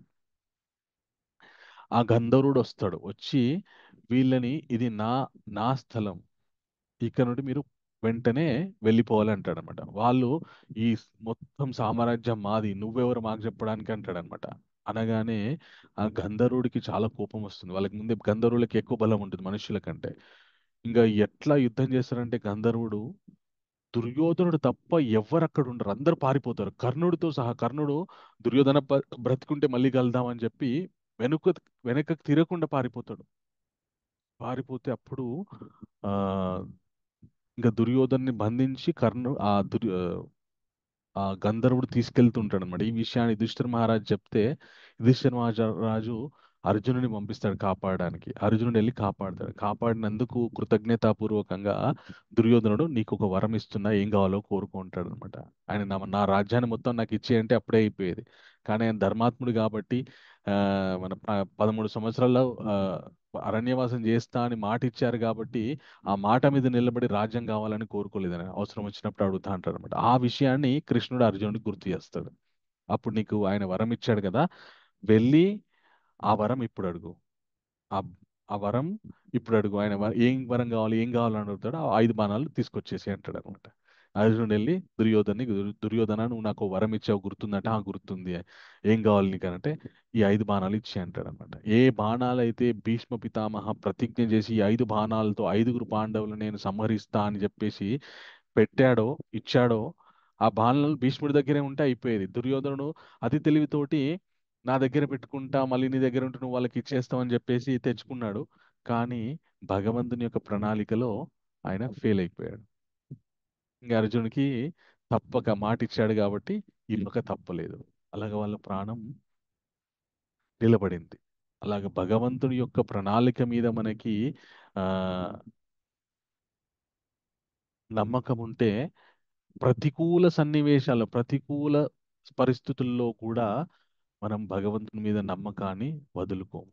ఆ తర్వాత ఈ చతుశ్లోకి భగవద్గీతలో కృష్ణ ఏం చెప్తారంటే ఇది తన భక్తులైనటువంటి వాళ్ళకు ఉండేటటువంటి స్వభావాన్ని భగవంతుడు ఇక్కడ చెప్తున్నారన్నమాట. 10వ అధ్యాయం 9వ శ్లోకంలో. నాతో పాటు అందరూ చెప్పండి.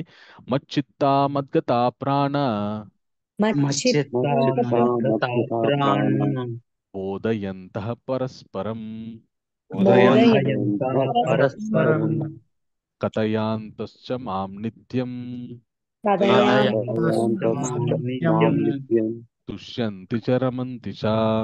దుష్యంతి చరమంతి చ. చ. ఎవరైనా చదువుతారా? చదవాలనుకున్న వాళ్ళు హ్యాండ్ రైజ్ చేయండి, అవకాశం ఇస్తాను నేను. Translation okay. P Bharati Mataji. Hare Yes. Krishna Prabhuji. Hare Krishna Mataji.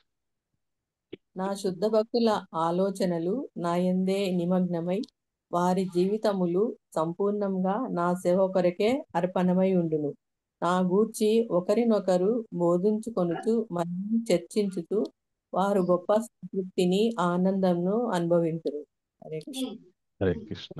So భగవంతుడి యొక్క శుద్ధ భక్తులు ఎవరైతే ఇంకా మా సమస్త జీవితం ఆ భగవంతుని పొందాలి అని అనుకునేటటువంటి వాళ్ళ యొక్క జీవన విధానం ఎలా ఉంటదంటే మచ్చిత్త మద్గతా ప్రాణ, హృదయంలో నా గురించే ఆలోచిస్తూ నా గురించే జీవిస్తూ బోధయంత పరస్పరం, ఒకరికొకరు భగవంతుని యొక్క లీలలని చెప్పుకుంటూ ఆ లీలలు వింటూ స్మరిస్తూ పరిపూర్ణమైనటువంటి చాలా సంతృప్తి పొందుతారంట. అది తన యొక్క భక్తుల యొక్క ఆ తన శుద్ధ భక్తుల యొక్క ఆ స్థితి. అందుకే చాలా మంది గొప్ప గొప్ప భక్తులు ఎవరైతే ఉంటారో, గొప్ప గొప్ప ఆచార్యులు ఎవరైతే ఉంటారో ప్రతినిత్యం కూడా భగవంతుని నామస్మరణ చేస్తూ భగవంతుని గురించి కీర్తిస్తూ ఉంటారన్నమాట. ఆ కీర్తనలోనే వారికి ఆ కీర్తనలోనే వాళ్ళు అను వాళ్ళ యొక్క సుఖాన్ని పొందుతారు దాంట్లో. అది భగవంతుడు ఇక్కడ చెప్తున్నారు అన్నమాట. తర్వాత ఏమంటారంటే కృష్ణ ఒక్క నిమిషం నాతో పాటు అందరూ చెప్పండి ఇది. తేషాం ఏవ అనుకంపార్త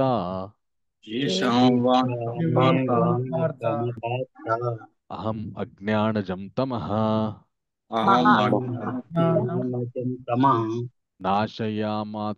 నాశయామాత్మ భావస్థో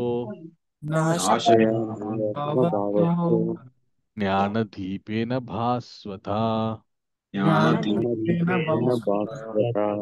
పురుషోత్తం ప్రభు చదువుతారా ఈ ట్రాన్స్లేషన్? ఇందాక హ్యాండ్ రేస్ చేశారు.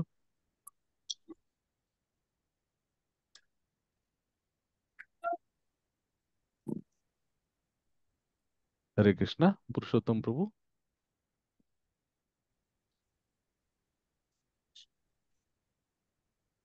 ఓకే. నేను వారి ఎడ ప్రత్యేక కరుణను చూపుట కొరకు వారి హృదయమునందు వసించుచు తేజోమయమైన జ్ఞానదీపముచే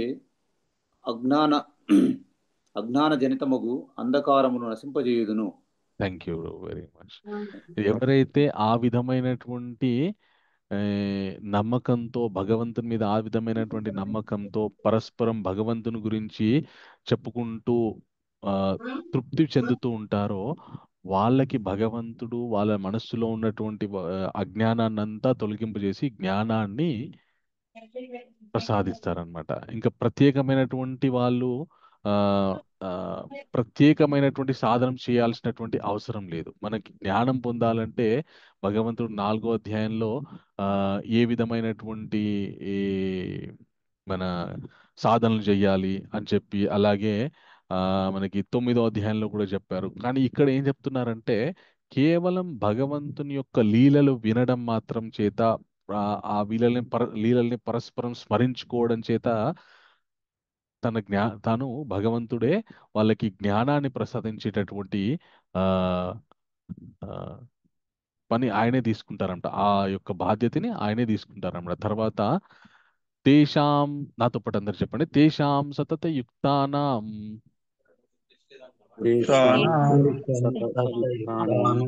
భజతాం ప్రీతిపూర్వకం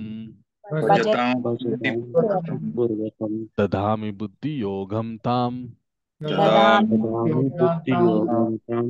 ఏన మాముపయంతి తే.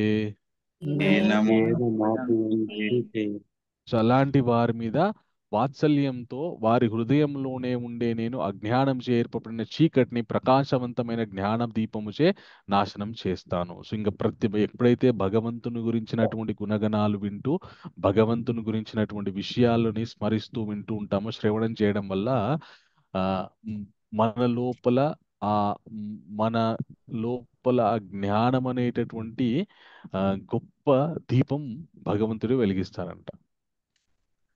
సో మనం ఈ చతుశ్లోకి భగవద్గీతలో మొట్టమొదట భగవంతుడు అన్నిటికీ ఆయననే కారణాలన్నిటికీ కారణం, ఆయన నుండే సమస్త సృష్టి వస్తుంది అనేటటువంటి నమ్మకము. అది ఆ, నమ్మకము తర్వాత ఆ 4 విధాలుగా భగవంతుని మీద ఏ విధంగా విశ్వాసం ఉండాలో, విశ్వాసంగా భగవంతుని మీద ఏ విధంగా ఉండాలో అటువంటి విషయాలు తెలుసుకున్నాం. తర్వాత ఆ భగవద్భక్తుల యొక్క ఆ స్థితి ఎలా ఉంటుంది, ఆ ఆ తర్వాత అలా ఉంటే భగవంతుడు ఏ బాధ్యత తీసుకొని మనని ఉద్ధరిస్తాడు, మనకి జ్ఞానాన్ని అలాగే మన లోపల ఉన్నటువంటి అంధకారాన్ని తొలగించేటటువంటి బాధ్యత ఆయనే తీసుకొని మనని ఉద్ధరిస్తారనమాట. సో అది భగవంతుని మీద నమ్మకం ఉన్నటువంటి వాళ్ళకి జరిగేటటువంటి ఆ, ఆ, గొప్ప లాభం. ఇప్పుడు భగవంతుడు ఇవన్నీ చెప్తారు కదా, చెప్పిన తర్వాత అర్జునుడు భగవంతుణ్ణి ఒక విషయం అడుగుతాడనమాట. ఏమనంటే పరం బ్రహ్మ పరంధామ పవిత్రం పరమం భావన్ పురుషం శాశ్వతం దివ్యం అధిదేవం అజం విమం అహస్త్వాం ఋషయః సర్వే దేవర్షిర్నారదస్తథా అసితో దేవలో వ్యాస స్వయం చైవ బ్రవిషిమే అంటారనమాట. స్వామి కృష్ణ, మీరే పరంబ్రహ్మ, ఓకే, మీరే ఆ పవిత్రమైనటువంటి భావము, మీరే ఆ పురుషోత్తముడు, ఓకే, అందరూ ఆ, దేవుల కంటే ఆది దేవుడు మీరే, అజం విభు, మీకు అసలు జన్మ లేదు, అంతటా వ్యాపించి ఉన్నారు విభుం మీరే. అలాంటి ఈ విషయాన్ని నేను చెప్పట్లేదు ఈ విషయాన్ని దేవర్షులైనటువంటి నారదులు అలాగే అసిత, ఆ దేవల మహర్షి అలాగే వ్యాస మహర్షి వీరంతా కూడా ఈ విషయాన్ని అంగీకరిస్తున్నారు. ఆ అటువంటి మీ యొక్క గొప్ప విభూతులు నేను తెలుసుకోవాలనుకుంటున్నాడు. దయచేసి నాకు వక్తుం అర్హస్య శేషేన దివ్య హ్యాత్మ విభూతయ యాభిర్విభూతిభిర్లోకి ఇమాం ఇమాం త్వాం వ్యాప్యతిష్టసి కథం విద్యాం అహం యోగిన్ సదా త్వాం పరిచింతేన్ కేశు కేశు భావశ్చింత్యోసి భగవన్మయ. మీ యొక్క గొప్ప విభూతులు నేను వినాలనుకుంటున్నాను. ఎంతో అద్భుతమైనటువంటి ఆ విషయాలు నాకు డీటెయిల్గా దయచేసి చెప్పండి. ఓ భగవంతుడా, నాకు మీరు చెప్పండి. ఎలా చెప్తా? విస్తారే విస్తారేణాత్మన యోగం విభూతించ జనార్దన. మీ యొక్క విభూతుల గురించి ఓ జనులని జనుల యొక్క ఆర్తిని ఆ ఆ, చూసి వాళ్ళని కరుణించేటటువంటి ఓ జనార్దన, మీ యొక్క విభూతుల్ని మీ యొక్క శక్తులని నాకు విస్తారంగా వివరించండి. అది మీ యొక్క శక్తుల గురించి నేను వింటుంటే ఎలా ఉంటుందంటే ఆ భుయకతయా తృప్తిరిహి శృణ్వతో నాస్తి మే మృతాం. మీ గురించినటువంటి ఆ విషయాలు వింటుంటే చాలా తృప్తి కలుగుతుంది. అంతకంటే అమృతతుల్యమైనటువంటి విషయం ఇంకొకటి లేదు. కాబట్టి నాకు మీ యొక్క శక్తి గురించి నాకు విస్తారంగా వివరించండి అని చెప్పి భగవంతుని మన అర్జునుడు కృష్ణుని అడుగుతాడనమాట. అప్పుడు నాయన అర్జున, నా శక్తి గురించి నేను నీకు ఇప్పుడు ఆ ప్రముఖమైనటువంటి విషయాల గురించి నేను నీకు చెప్తాను అని చెప్పి భగవంతుడు తన యొక్క ఆ శక్తి గురించి, తను ఏ ఏ అతి ముఖ్యమైనటువంటి విషయాలు తన శక్తియో వాటి గురించి అర్జునుడికి ఆ చెప్తాడనమాట. ఓకే, సో నేను వాటన్నిటిని కూడా లిస్ట్ అవుట్ చేశాను. ఆ మనం ఒక్కొక్కటిగా చదవడానికి ప్రయత్నం చేద్దాం. సో ఎవరెవరు చదువుతారో దయచేసి హ్యాండ్ రైజ్ చేసి పెట్టండి. వాళ్ళందరికీ కూడా నేను అవకాశం ఇస్తాను.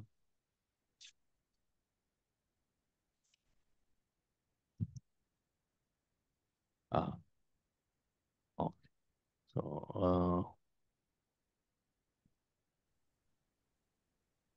ఓకే, ఫస్ట్ మద్ది పూజా మాతాజీ. ఫస్ట్ 2 లైన్స్ చదవండి. మాది ఫస్ట్ 2 శ్లోకాస్, ఫస్ట్ 2 శ్లోకాల యొక్క అర్థం చదవండి. శ్రీ భగవానుడు అని ఉంది కదా, అక్కడి నుండి. శ్రీ భగవానుడు పలికెను, ఇప్పుడు నా యొక్క దివ్య విభూతులను నీకు క్లుప్తంగా వివరిస్తాను ఓ కురుశ్రేష్ఠ, ఎందుకంటే వాటిని వివరణకి అంతమే లేదు. ఓ అర్జున, నేను సర్వభూతములను హృదయములలో కూర్చొని ఉన్నాను. నేనే సర్వ ప్రాణులను, అది ఆది మధ్యము మరియు అంతము. Thank you Mataji. Okay, so మొట్టమొదట భగవంతుడు ఏం చెప్తున్నానంటే, ఈ సమస్త భూతముల హృదయాల్లో నేనున్నాను. ఆ, మొదలు నేనే, అలాగే మధ్య అంత్యము కూడా నేనే. అంటే సృష్టి నా నుండే మొదలవుతుంది, అలాగే నా నుండే నడపబడుతుంది, మళ్ళీ నా నుండే అది అంతమవుతుంది, ప్రళయం అవుతుంది అనేటటువంటి విషయాన్ని చెప్పాడు. తర్వాత 2 ఆ, శ్రీనాథ్ ప్రభు చదవండి ప్రభు.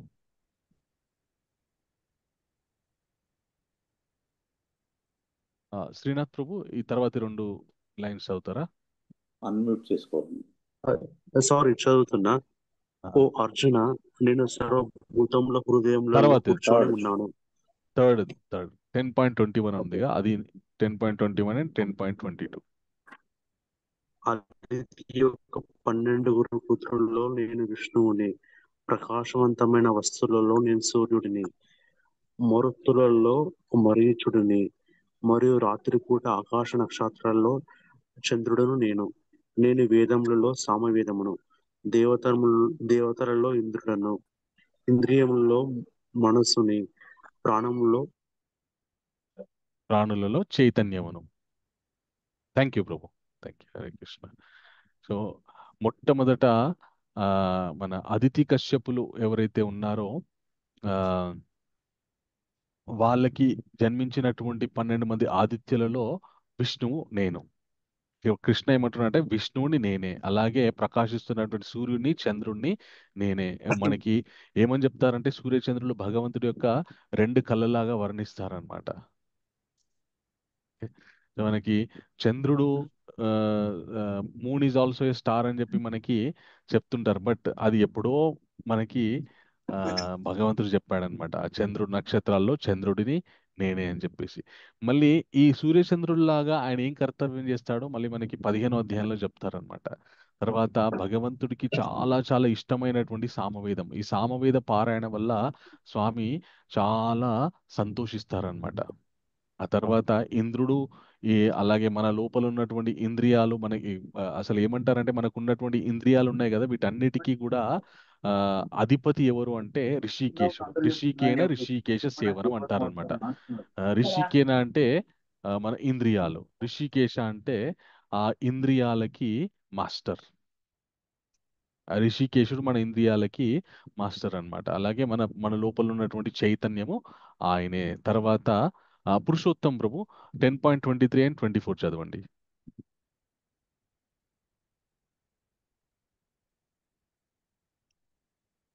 ఒక్క నిమిషం అన్మ్యూట్ చేసుకో. ఇప్పుడు అన్మ్యూట్ చేసుకొని చదవండి ప్రభు, పురుషోత్తం ప్రభు 10.23 అండ్ 24. రుద్రులలో నేను శంకరుడను, అసురులలో కుబేరుడను, వసువులలో అగ్నిని, మరియు పర్వతాలలో మేరు పర్వతమును. ఓ అర్జున, పురోహితులలో నేను బృహస్పతిని, సేనాపతులలో నేను కార్తికేయుడను, మరియు జలాశయాల్లో నేను సముద్రమని తెలుసుకునుము. ఓకే, అయితే ఆ, బ్రహ్మ సృష్టి ఆరంభించిన తర్వాత ఆయన యొక్క భృగుటి నుండి ఒకసారి ఆయనకి ఆ, ఆగ్రహం కలుగుతుంది. ఆ భృగుటి నుండి 11 మంది రుద్రులు ఉద్భవించడం జరుగుతుందన్నమాట. వాళ్ళు వాళ్ళ వివిధమైనటువంటి కర్తవ్యాలు చేస్తుంటారు, ప్రళయానికి సంబంధించినటువంటి. వాళ్ళందరికీ అధిపతి శంకరుడు. ఆ శంకరుడు నేనే అని చెప్పేసి కృష్ణుడు అంటున్నాడంట. మనం ఇంతకు ముందు కూడా అనుకున్నాం, భగవంతుడు ఆయన ఆ ఒక్కడే కానీ కర్తవ్యాలను నిర్వర్తించడానికి వివిధ స్వరూపాలని ఆయన స్వీకరిస్తూ ఉంటాడనమాట. ఈ అందుకే ఈ రుద్రులందరికీ అధిపతి అనేటువంటి శంకరుడు నేనే అని చెప్తున్నారనమాట. అసురులలో అలాగే కుబేరుడిని, ఆ ఆ, వసువులలో అగ్నిని, మనకి అష్ట వసువులని ఉంటాయన్నమాట. ఆ అష్ట వసువుల్లో అగ్ని ఈ భగవంతుడు. ఆ ఆ, మేరు పర్వతం. సో మేరు పర్వతం యొక్క వర్ణన మనకి భాగవతం, శ్రీమద్ భాగవతంలో ఉంటుంది. ఆ చాలా అద్భుతమైనటువంటి ఆ మేరు పర్వతం కూడా భగవంతుడే అని చెప్తుండే. అలాగే ఆ పురోహితులో బృహస్పతి ఎవరంటే దేవతలందరికీ గురువు, దేవగ్రహాలందరికీ కూడా ఆయన గురువు. మనకి ఏం చెప్తుంటారంటే, ఒకవేళ గురుగ్రహం యొక్క అనుగ్రహం మనకు ఉందనుకోండి, గురుగ్రహం మన జాతకంలో చక్కటి స్థానంలో ఉందనుకోండి, మనకు అన్ని కార్యాల్లో మనం ఏవేవైతే పనులు తలపెడతామో వాటన్నిటిలో కూడా మనం విజయం సాధిస్తాం. గురుగ్రహం యొక్క, బృహస్పతి యొక్క స్థానం సరిగ్గా, ఆయన బృహస్పతి సరైనటువంటి స్థానంలో లేడనుకోండి మన జాతకంలో, అప్పుడు మనకి చాలా చాలా దుష్ఫలితాలు కలుగుతూ ఉంటాయి అన్నమాట. సో అందు గురించి ఆయన బృహస్పతిని నేనే అని చెప్తున్నాడు. అలాగే సేనాపతుల్లో ఈ ఈ దేవతలందరికీ సైన్యం ఉంది. దేవతా సైన్యం మొత్తానికి కూడా సేనాధిపతి కార్తికేయుడు. కార్తికేయుడు ఎవరండి కార్తికేయుడు? సుబ్రహ్మణ్య స్వామి ప్రభు. వెరీ గుడ్, సుబ్రహ్మణ్య స్వామి. ఆయన ఎవరి కుమారుడు? శివుని కుమారుడు. వెరీ గుడ్, శివుని యొక్క కుమారుడు. చాలా అద్భుతం చూడండి, శివకేశవులకి ఎంత అన్యోన్యమైనటువంటి సంబంధమో. ఇప్పుడు ఈ భగవద్గీత మహాభారత అంతర్గతమైనటువంటి గొప్ప జ్ఞాన సంబంధమైనటువంటి విశేషాలు. ఈ మహాభారతాన్ని వ్యాస భగవానుడు చెప్తున్నారు. ఆ వ్యాస భగవానుడు చెప్తున్నటువంటి విశేషాలని విఘ్నేశ్వరుడు రాస్తున్నాడు. అయితే విఘ్నేశ్వరుడు రాసే ముందు వ్యాస భగవానుడు ఒక కండిషన్ పెడతాడనమాట విఘ్నేశ్వరుడికి. ఏమని అంటే, నేను ఏదైతే చెప్తుంటానో అది నువ్వు అర్థం చేసుకొని రాయాలి అని చెప్తాడనమాట. ఇందులో చెప్పేటటువంటి విషయాలు ఏవైతే ఉన్నాయో విఘ్నేశ్వరుడు వాటిన్నిటిని అర్థం చేసుకొని మరి రాశాడనమాట. అంటే ఒకవేళ ఇందులో తప్పు ఏదైనా ఉంది, తప్పు ఉంటే గనక ఆయన అక్కడే ఆగిపోయేది గ్రంథం. అంటే ఇది ఎందుకు ఇలా ఉంది అనేటటువంటి ప్రశ్న వచ్చేది. ఇందులో ఏదైతే చెప్పబడిందో అది పరమసత్యం. అందుకే ఒక చాలా చాలా జ్ఞానితోని ఇది రచింపబడింది అన్నమాట. అలాగే ఎట్లాగైతే విఘ్నేశ్వరుడు ఈ మహాభారతాన్ని రచించాడో, అలాగే శివుడి యొక్క కుమారుడైనటువంటి కార్తికేయుడు కూడా ఈ భగవంతుని యొక్క స్వరూపమే.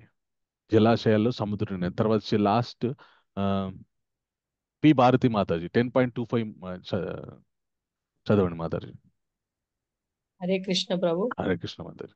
ఓ అర్జున, పురోహితులలో నేను అది బృహస్పతి, అయిపోయింది మాత. తర్వాత 10.25 మహర్షులలో భృగు మహర్షిని వెరీ నేను, గుడ్. మరియు శబ్దములలో అలౌకికమైన ఓంకారమును, జపములలో యజ్ఞములలో భగవన్నామమును మరలా మరలా జపించటమే నేను, స్థావరములలో హిమాలయమును నేను. Hare Krishna. Hare Krishna. Thank you Mata. So మహర్షుల్లో Bhrigu మహర్షి, శబ్దములలో ఓంకారం. మనకి ఓంకారాన్ని ఏమని పిలుస్తుంటారంటే శబ్ద బ్రహ్మని అంటుంటారనమాట. భగవంతుణ్ణి శబ్దరూపకంగా మనం వర్ణించాలంటే ఓంకారంతో వర్ణిస్తారనమాట.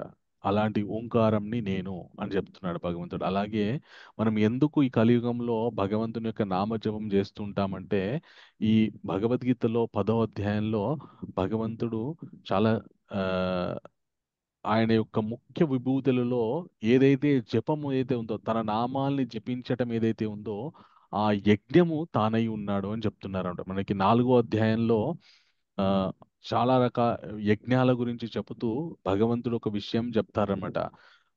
4వ అధ్యాయము 31వ శ్లోకంలో ఎవరికైనా గుర్తుందా?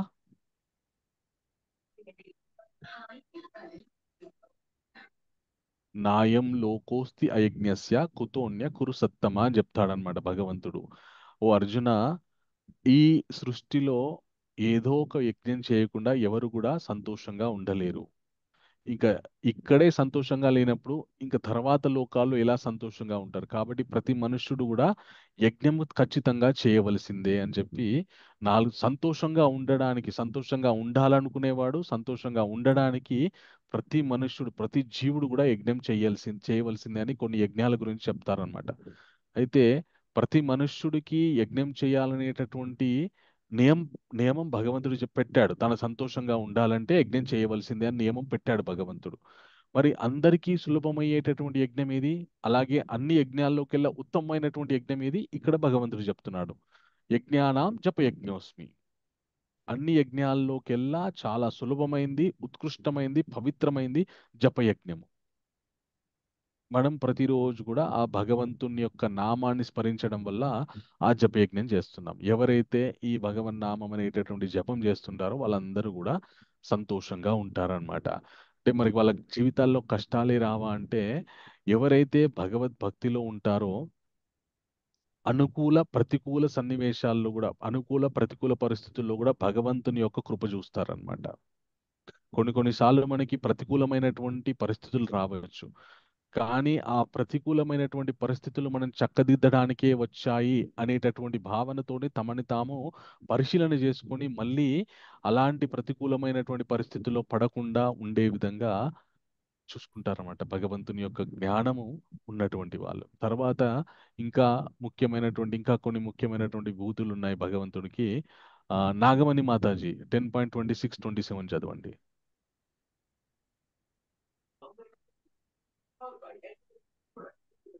హరే కృష్ణ. నాగమణి మాతాజీ ఉన్నారా? హరే అను హరే కృష్ణ మాతాజీ. ప్రభుజీ సారీ. ప్రభు పర్వాలేదు. ఫస్ట్ 2 చదవండి. 10.26 and 27. 26 and 27. వృక్షములలో నేను రావి చెట్టును, దేవర్షులలో నారదుడను, గంధర్వులలో చిత్రరథుడను, సిద్ధులలో నేను కపిలమునిని, వెరీ గుడ్. గుర్రములలో నేను అమృత సముద్రమును, చిలకటము ద్వారా జనించిన శ్రవమును, గజములలో నేను ఐరావతమును, మరియు మనుష్యులలో రాజును. హరే కృష్ణ ప్రభు. హరే కృష్ణ. శివన్ని కూడా ఇంకా చదివితే మనకు అర్థమైపోతుంది కాబట్టి నేను ఎక్కువ వివరించట్లేదు వాటి గురించి. తర్వాత సామ్సంగ్ SM M127G అని పెట్టుకున్నారు. మీ పేరు? ప్రభుజీ నా పేరు హరినాథ్ శర్మ అండి.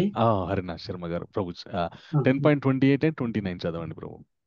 ఆయుధములలో వజ్రాయుధమును మరియు ఆవులలో కామధేనువును, సంతానోత్పత్తికి కారణములలో కామదేవుడను మన్మధుడు నేనే, సర్పములలో వాసుకుని నేను, నాగులలో నేను అనంతుడను, నీటిలో వసించే వాటిలో వరుణుడను, పితృగణములలో నేను అర్ఘ్యముడను, న్యాయ ధర్మ పాలన అందించే వారిలో నేను యమధర్మరాజును. Prabhuji. Thank you very much ప్రభు. ఇంకెవరైనా చదువుతారా? Hand raise. ఓకే. సో చదవండి మాత. 10.30-31 చదవండి.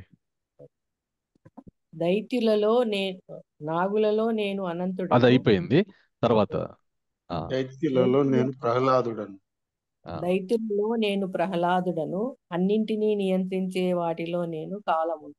నేనే మృగములలో సింహమును మరియు పక్షులలో గరుత్మంతుడను అని తెలుసుకొనుము. పవిత్రమునర్చే వాటిలో నేను వాయువును, శస్త్రధారులలో రాముడను, జల జంతువులలో మకరమును మొసలి, మరియు ప్రవహించే నదులలో గంగా నది. హరే కృష్ణ. హరే కృష్ణ. భగవంతుడి ప్రహ్లాదుని నేనే, అలాగే కాలముని అన్నిటినీ హరించే కాలముని నేనే, మృగాల్లో సింహాన్ని నేనే, గరుత్మంతుని నేనే, శస్త్రధారుల్లో రాముడిని నేనే రామునిగా వచ్చాను అని చెప్తున్నాడు భగవంతుడు ఇక్కడ. అలాగే మకరంలో ముసలిని, గంగని నేనే అని, అంతకంటే ముందు వజ్రాయుధం నేనే. వజ్రాయుధం మన దదీచి మహర్షి యొక్క వెన్నుపూస నుండి చేయబడినటువంటి వజ్రాయుధం కూడా నేనే అని చెప్పి తన ముఖ్యమైనటువంటి విషయాలు భగవంతుడు చెప్తున్నాడు. తర్వాత ఇంకెవరైనా చదువుతారా? ప్రభుజీ నేను చదవమంటారా? చదవండి ప్రభు. ఓ అర్జున, నేనే సమస్త సృష్టికి ఆది, మధ్య మరియు అంతము అని తెలుసుకొను. విద్యలో నేను ఆధ్యాత్మిక విద్యని, మరియు సంవాదములలో తర్క బుద్ధి నిర్ణయము నేనే. అక్షరాలలో అకారమును, సమాసములలో ద్వంద్వ సమాసమును నేనే. అపరిమితమైన కాలమును మరియు సృష్టికర్తలలో బ్రహ్మను. సర్వమును కబలించే మృత్యువును చదవండి, అదొకటి చదివి ఆపేసేయండి. 10.35 మన పురుషోత్తం ప్రభు చదువుతారు. సర్వమును కబళించే మృత్యువును నేనే, ఇక ముందు భవిష్యత్తులో వచ్చే వాటికి కూడా నేనే ఉత్పత్తి స్థానమును. స్త్రీ లక్షణములో నేను కీర్తిని, సిరి సంపదను, చక్కటి వాక్కును, జ్ఞాపక శక్తిని, మేధస్సు, ధైర్యము మరియు క్షమాగుణమును. థ్యాంక్ యూ ప్రభు. పురుషోత్తం ప్రభు మీరు చదవండి ప్రభు. సామవేద మంత్రములలో నేనే బృహస్పతము అని తెలుసుకునుము. ఛందస్సులలో గాయత్రి ఛందస్సు నేనే. హైందవ పంచాంగములు మార్గశీర్ష మాసమును మరియు ఋతువులలో పుష్పములను తెచ్చే వసంత ఋతువును. మోసగాళ్లలో జోదమును నేను, తేజోవంతులలో తేజస్సును నేను, విజయములలో విజయమును నేను, మరియు సంకల్పము గలవారిలో దృఢ సంకల్పమును, ధర్మపారాయణుల్లో సద్గుణమును నేనే. అన్నీ చెప్తారా? కంటిన్యూ చేయండి ప్రభు. వృష్టి వంశస్థులలో నేను కృష్ణుడను, మరియు పాండవులలో అర్జునుడిని, మునులలో వేదవ్యాసుడును అని తెలుసుకునము. మరియు గొప్ప ఆలోచనాపరుల్లో శుక్రాచార్యుడను. న్యాయ రాహిత్యాన్ని నివారించడానికి ఉన్న విధానాల్లో నేను ధర్మబద్ధమైన శిక్షను, జయాభిలాష కలవారిలో సత్ప్రవర్తనను, రహస్యములలో నేను మౌనమును, జ్ఞానులలో జ్ఞానమును నేనే. Thank you very much Prabhu. So ఇవి భగవంతుని యొక్క ఆ ముఖ్యమైనటువంటి విభూతులు అనమాట. ఈ సమస్తం భగవంతుడే అని చెప్తున్నాడు ఇక్కడ. అయితే మనకి భగవద్గీత వింటున్నప్పుడు మనం ఒక చాలా చాలా బ్రాడ్ మైండెడ్గా ఆలోచించాలన్నమాట.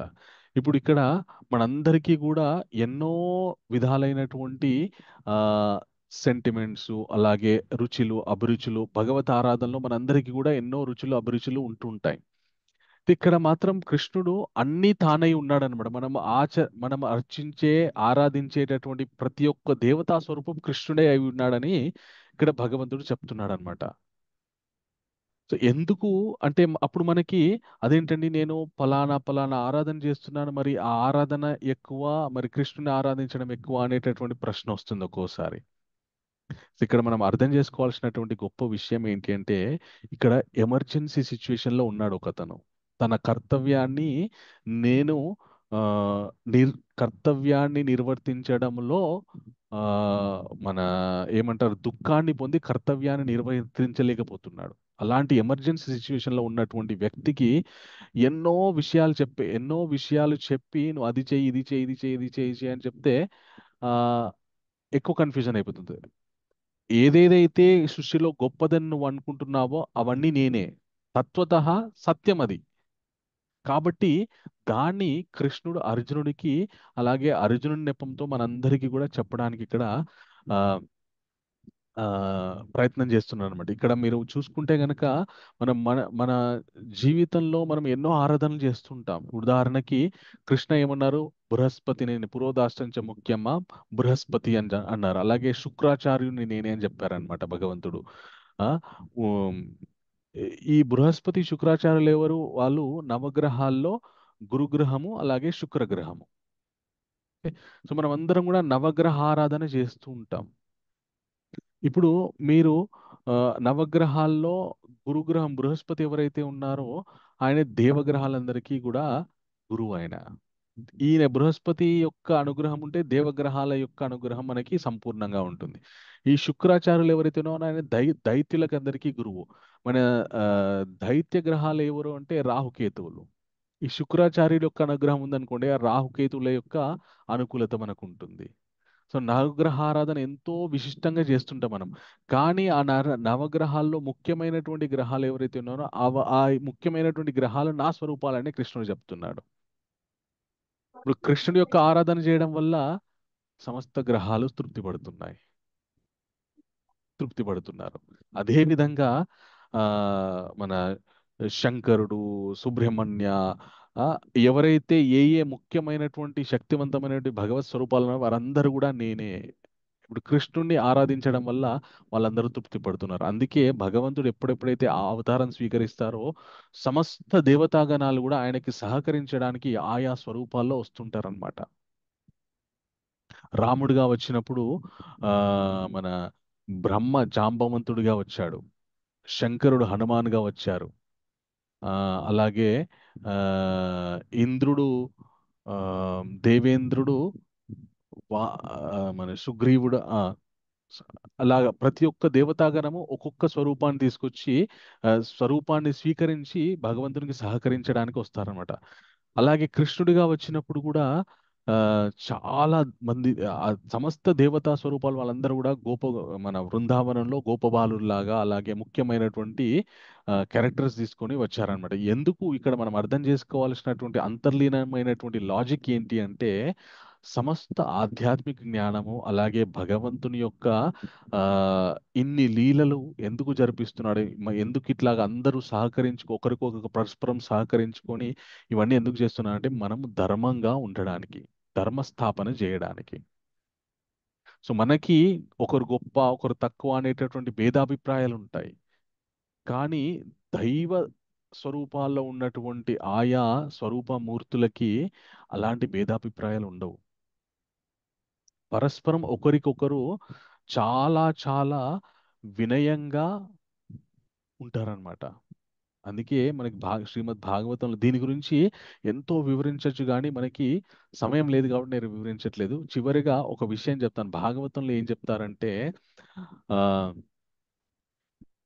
ఆ చాలా అద్భుతమైనటువంటి విషయాన్ని చెప్తారనమాట. ఏమని అంటే యథాతరోర్మూలే నిషేచనేనా తృప్యంతి తత్స్కంద భుజోపశాఖా ప్రా ప్రాణాపహరణం చ యతీంద్రియాణం తథైవ తథైవ సర్వార్హణమచ్యుతే జ్యా అంటారనమాట.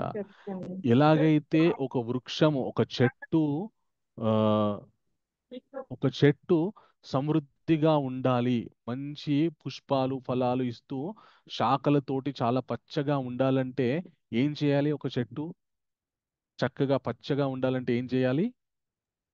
వాటర్ ఏరుకు పోయాలి. నీరు పోయాలి. ఏరుకు నీరు వేరు పోయాలి. వేరుకు నీరు పోయాలి. ఓకే. అలాగే మన శరీరంలో ఉన్నటువంటి ప్రతి అవయవము సరిగ్గా పనిచేయాలంటే ఏం చేయాలి? సమతుల ఆహారం ఉండాలి. సమతుల్య ఆహారం తీసుకోవాలి. ఓకే. ఎలాగైతే చెట్టు పచ్చగా ఉండాలని వేర్లకి నీళ్లు పోస్తే చెట్టు పచ్చగా ఉండి ఆ భుజోపశాఖలన్నీ కూడా పచ్చగా ఉంటాయి, ఎలాగైతే శరీరంలో ఉన్నటువంటి ప్రతి అవయవము అవయము చక్కగా చేయాలి అంటే మనము ఆ ఆహారం తీసుకోవాలి. అంటే కడుపు తిన్న ఆహారాన్ని అరిగించి ప్రతి అవయవానికి ఆ శక్తిని పంపిస్తుంది. కానీ మీరు చెయ్యి బాగలేదనుకోండి, చెయ్యికి నొప్పేసింది అనుకోండి, ఈ చెయ్యికి మనము ఆ, ఏదైనా ట్యాబ్లెటో రాస్తే అప్పటికి నొప్పి తగ్గుతుందేమో. కానీ ఆ, కొన్నిసార్లు ఎట్లుంటుందంటే టెంపరీగా పెయిన్ రిలీఫ్ కోసం మనం ఆయింట్మెంట్ రాసుకుంటాం, కానీ ఒక్కోసారి లోపల ఉన్నటువంటి ఆ, మన బొక్కకి ఏమైనా అయిందనుకోండి, ఆ ఎముకకి ఏమైనా అయిందనుకోండి, ఆవిడ పైన ఆయింట్మెంట్ రాస్తే పనికిరాదు. మనం లోపల వేసుకోవాలి మాత్రలు. అప్పుడు ఆ బొక్కకి గట్టిదనం వస్తుంది. ఎలాగైతే శరీరంలో ఉన్నటువంటి ప్రతి ఒక్క భాగము సక్రమంగా ఉండాలంటే మంచి ఆహారం తీసుకోవాలి, అలాగే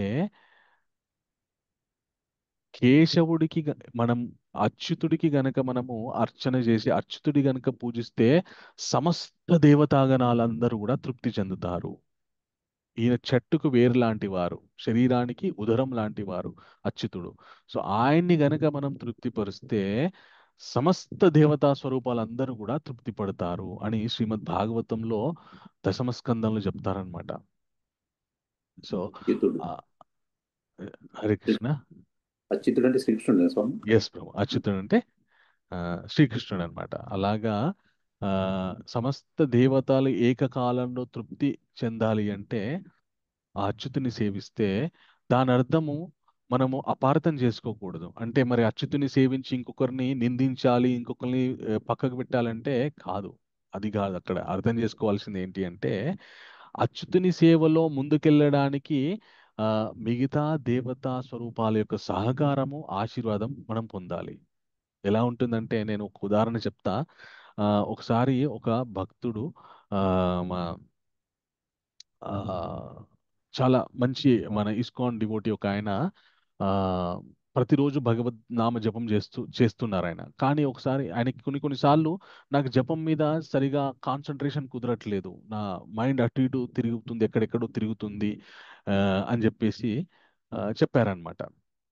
అని ఆయనకి దాన్ని ఎలా కంట్రోల్ చేయాలనేటటువంటి డౌట్ ఉంటే అప్పుడు ఆయన ఒక మన ఉడుపి మఠానికి చెందినటువంటి ఒక స్వామీజీ దగ్గరికి వెళ్ళారనమాట. ఒక పీఠాధిపతి దగ్గరికి వెళ్ళారు. ఉడుపి మఠం అంటే కృష్ణుడికి ప్రత్యేకమైనటువంటి ఆలయం అక్కడ. చాలా గొప్ప ఆలయం అది. కేవలం శ్రీకృష్ణ ఆరాధన మాత్రమే జరుగుతుంది అక్కడ. అక్కడ ఉన్నటువంటి ఒక పీఠాధిపతి దగ్గరికి వెళ్ళారనమాట. వెళ్తే ఈయన మా భక్తుడు ఆయన డౌట్ అడగడం జరిగింది. ఏమని అంటే, స్వామి నేను భగవన్ నామస్మరణ చేస్తున్నాను, హరే కృష్ణ మహామంత్ర జపం చేస్తున్నాను, కానీ నాకు చాలా డిస్టర్బెన్సెస్ అవుతున్నాయి, ఏం చెయ్యాలి నేను అని అనగానే ఆ పీఠాధిపతి ఏం చెప్పారంటే, ఆ, మీకు చాలా డిస్టర్బెన్స్ అంటే మంత్రం చేసేటప్పుడు చాలా చాలా డిస్ట్రాక్షన్స్ వస్తున్నాయి. అయితే మీరు ఆ, ఎన్ని మాలలు జపం చేస్తారంటే 16 మాలలు జపం చేస్తాను. ఓకే. ఆ 16 మాలలు జపం చేసిన తర్వాత మళ్ళీ మీరు ఆ, శివుణ్ణి కూడా ఆరాధించండి అని చెప్పారనమాట. చెప్పగానే ఈయన ఆశ్చర్యపోయాడు. అదేంటండి, నాకు హరినామ జపం చేసేటప్పుడు డిస్ట్రాక్షన్స్ వస్తున్నాయి, అంటే మీరు శివుని ఆరాధించండి అంటే, ఆయన మీకు జ్ఞానాన్ని ఇస్తారు, ఆయన మీకు ఏకాగ్రతనిస్తారు. ఆ ఏకాగ్రతని మీరు హరినామ జపము చక్కగా చేసుకోవడానికి ఉపయోగించుకోండి అని చెప్పారనమాట. అంటే మనకి జ్ఞానాన్ని ఇచ్చేది ఆయన శివుడు, అలాగే మనని ముక్తి పదంలో నడిపించేది కేశవుడు.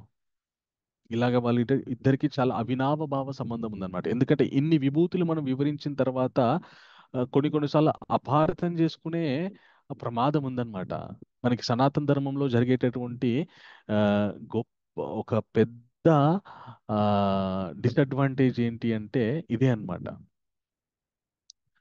ఒక దేవుడి గురించి మనం ఆ, వింటున్నప్పుడు, చర్చిస్తున్నప్పుడు దాని అర్థం ఇంకొక స్వరూపాన్ని మనం తక్కువ చేస్తున్నట్టు కాదు.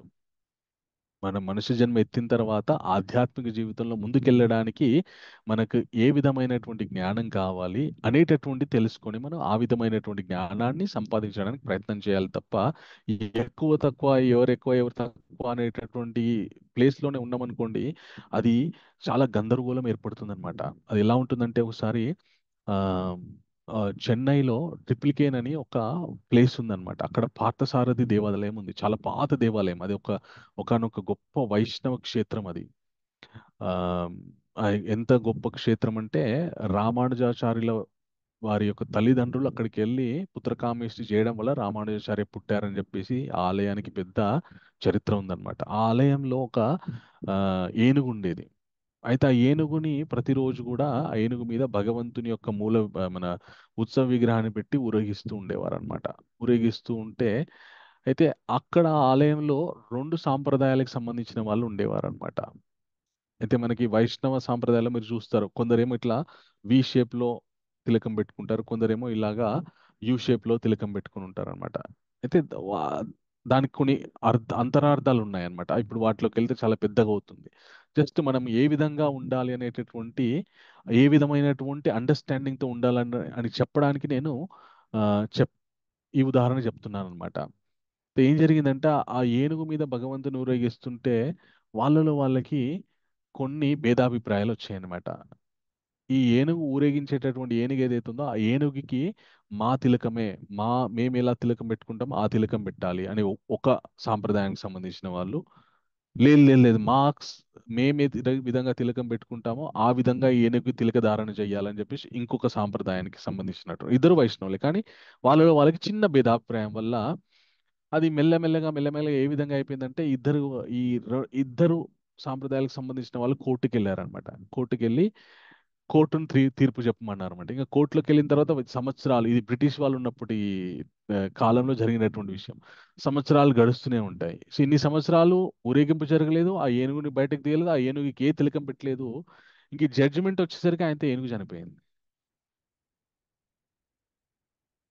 సో ఎవరు గొప్ప, నేను గొప్ప, వాళ్ళు గొప్ప అనేటటువంటి విభేదాలలో ఏం జరుగుతుందంటే, అతి ముఖ్యమైనటువంటి విషయం ఏదైతే ఉందో అది పక్కకు జరిగిపోతుంది. ఇంకా ఏది గొప్ప ఏది తక్కువ అనేటటువంటి మన అర్థం కాక మనం అక్కడే ఉండిపోతాం. అందుకే ఆధ్యాత్మిక జ్ఞానం నేర్చుకునేటప్పుడు ఎప్పుడు కూడా మనము భగవంతుడు ఒక్కడు, ఆయన విభిన్నమైనటువంటి స్వరూపాలతో మన అందరినీ కరుణించడానికి ఆయన విభిన్నమైనటువంటి స్వరూపాలు తీసుకొని మనల్ని కరుణిస్తుంటారు. మన సనాతన ధర్మం ఎలా అంటే భిన్నత్వంలో ఏకత్వం చూసేటటువంటి మతం అన్నమాట. సో ఆ విధమైనటువంటి అండర్స్టాండింగ్తో ఉండాలన్నమాట. ఎందుకంటే చాలా మంది ఎన్నో సెంటిమెంట్స్తో ఉంటారు. అదేంటండి మాకు ఆయన అంటే అంత ఇష్టము, ఆయన మీరేమో ఆయనే కృష్ణుడు అంటున్నారు, మేము కృష్ణుడే ఆయన అని వింటున్నాం అంటే ఇవన్నీ కాదు. నువ్వు మనుష్య జన్మ ఎత్తిన తర్వాత ఏం తెలుసుకుంటే, నేను ఈ శరీరం కాదు, ఈ ఆత్మని, ఈ ఆత్మననేటటువంటి దృఢ సంకల్పంతో ఉంటే నేను ఆధ్యాత్మిక జీవితంలో ముందుకు వెళ్తాను. సో ఆ దృఢ సంకల్పంతోనూ ఉండాలంటే నేనేం చేయాలి? భగవన్నామం చేయాలి. ఇంతకుముందు మనకు భగవంతుడు చెప్పాడు కదా, మచ్చిత్తామద్గత ప్రాణబోధయంత పరస్పరం కథయాంతశ్చ మాం నిత్యం తుష్యంతి చరమంతి చ తేషాం సతతయుక్తానాం భజతే ప్రీతిపూర్వకం దధాం బుద్ధియోగం తాం ఏన్ మాం ఉపయంతితే. ఎవరైతే ఆ విధంగా నన్ను పరస్పరం ప్రతినిత్యం కూడా స్మరిస్తూ ఆ, చర్చిస్తూ నా గురించి వింటూ శ్రవణం చేస్తూ కీర్తిస్తూ జపం చేస్తూ ఉంటారో వాళ్ళకి నేనే దదామి బుద్ధి యోగం తాం ఏన మాం ఉపయంతితే. నేను వాళ్ళకి బుద్ధి యోగాన్ని ఇస్తాను. ఆ బుద్ధి యోగం మనకి ఈ భౌతిక ప్రపంచం నుండి బయటపడడానికి ఉపయోగపడుతుంది. దాని గురించి మనం ప్రయత్నం చేయాలన్నమాట. సో అది మనము తెలుసుకోవాలి. చివరిగా ఈ అధ్యాయంలో భగవంతుడు స్వామి ఏం చెప్తారంటే, ఇవన్నీ ఎందుకు అర్జున, నీకు ఒక విషయం లాస్ట్ అండ్ ఫైనల్ ఒక విషయం చెప్తాయి అని చెప్పేసి ఏం చెప్తారంటే, ఆ అథవా బహునైతేన కిం జ్ఞాతేన తవార్జున విస్థాప్యాహమిదం కృష్ణాం ఏకాంశేన స్థితో జగత్. అలాగే యద్యద్ విభూతి మత్తత్వం శ్రీమదూర్జతమేవ తత్త ఏవ వా గచ్చత్వం మమ తేజోంస సంభవం. ఎక్కడెక్కడ నీకు గొప్ప గొప్ప విభూతి కనిపిస్తుందో, గొప్ప గొప్ప శక్తి కనిపిస్తుందో అది నా శక్తి అని నమ్ము. అండ్ లాస్ట్గా ఏంటి అంటే, అథవా అవన్నీ ఎందుకు, ఇవన్నీ కాదు అర్జున, ఈ సమస్త సృష్టి బ్రహ్మాండం కూడా కేవలం నా ఒక అంశ అని తెలుసుకో అంటాడు అనమాట భగవంతుడు. సో ఈ సమస్త బ్రహ్మాండం మొత్తం కూడా భగవంతుని యొక్క, ఆ కృష్ణుడి యొక్క ఒక అంశనంటే. ఒక అంశనే ఇంతుంటే ఆ అంశకి మూలాధారమైనటువంటి ఆ పరమాత్మ ఎంత ఉంటారు. సో అదే మనం దశమోధ్యాయంలో తెలుసుకోవాల్సినటువంటి విషయం ఏంటి అంటే, ప్రతినిత్యం కూడా అసలు భగవంతుని కృష్ణుడి గురించి తెలుసుకోవడంలో దేవతలు కూడా పొరపడుతూ ఉంటారు. సమస్త మన జీవితంలో ఉండేటువంటి సుఖ సంతోషాలు దుఃఖాలు అవన్నీ కూడా భగవంతుని వల్లే మనకి సంభవిస్తుంటాయి.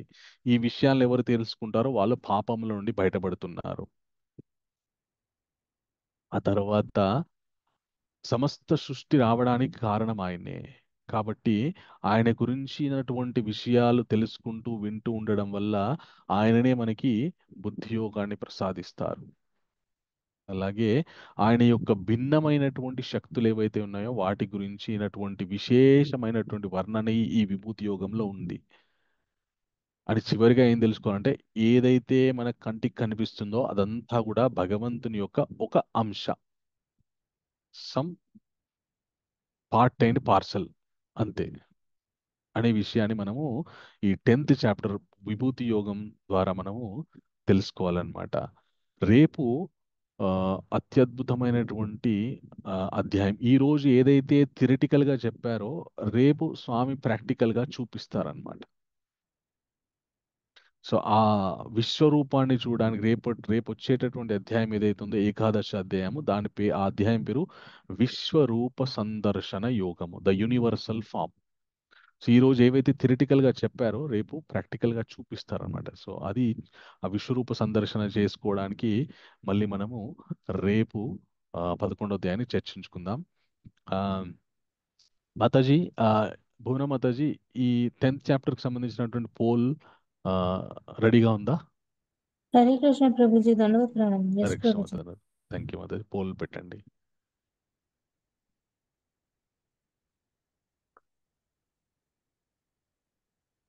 ఓకే. సో ఈ అధ్యాయంలో మనం ఏమేమి నేర్చుకున్నాము? చతుశ్లోకి భగవద్గీత, భగవంతుని విభూతులు పై రెండు, పైవేవి కావు.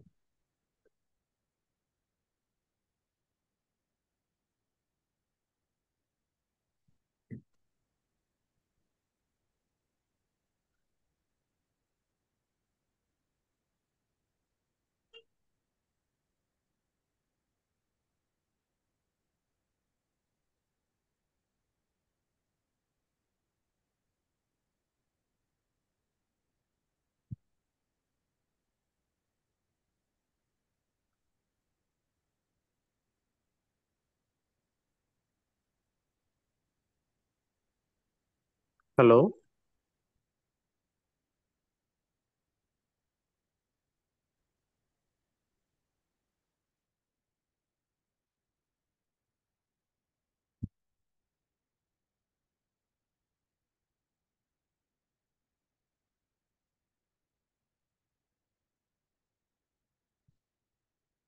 Okay, thank you Mataji.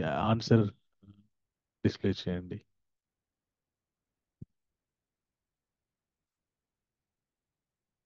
Okay, so correct answer పై 2. హరే కృష్ణ మాతాజీ. హరే కృష్ణ ప్రభుజీ, స్టక్ అయింది ప్రభుజీ. పై okay, 2 okay, no problem, no correct. Problem. Correct, పై 2 కరెక్ట్. ఓకే, సెకండ్ క్వశ్చన్ ఉందా? Okay, second question. కృష్ణ భక్తులు చేయవలసినది ఏమిటి? భగవంతుని గురించి వినడం, భగవంతుని గురించి మాట్లాడడం, భగవంతుని గురించి చర్చ చేయడం. పై 3 సరి అయినవే.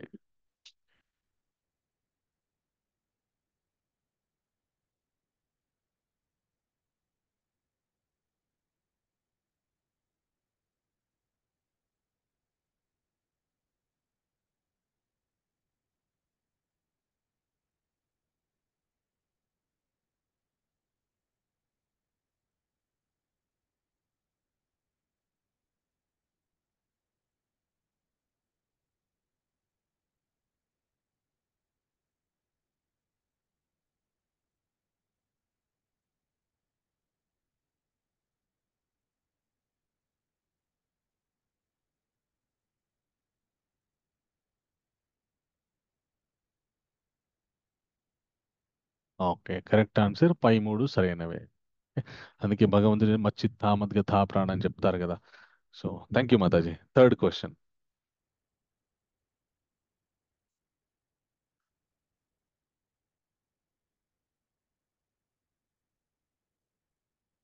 అర్జునుడు కృష్ణుని ఎవరిగా గుర్తించాడు? మానవుడిగా, గురువుగా, పరబ్రహ్మగా, రాజుగా? Very good.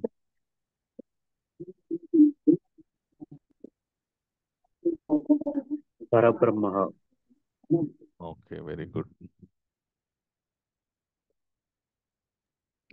గురువుగా కాదా ప్రభు? ఈ అధ్యాయంలో ఏ విధంగా గుర్తించాడనేటువంటిది ప్రశ్న.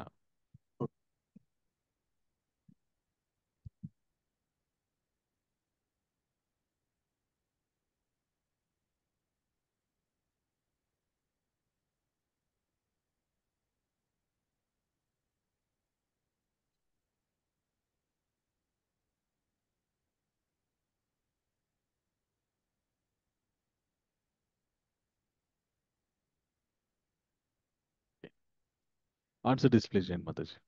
ఓకే, సో మనకి రెండో అధ్యాయంలో అర్జునుడు కృష్ణుని గురువుగా స్వీకరిస్తారు.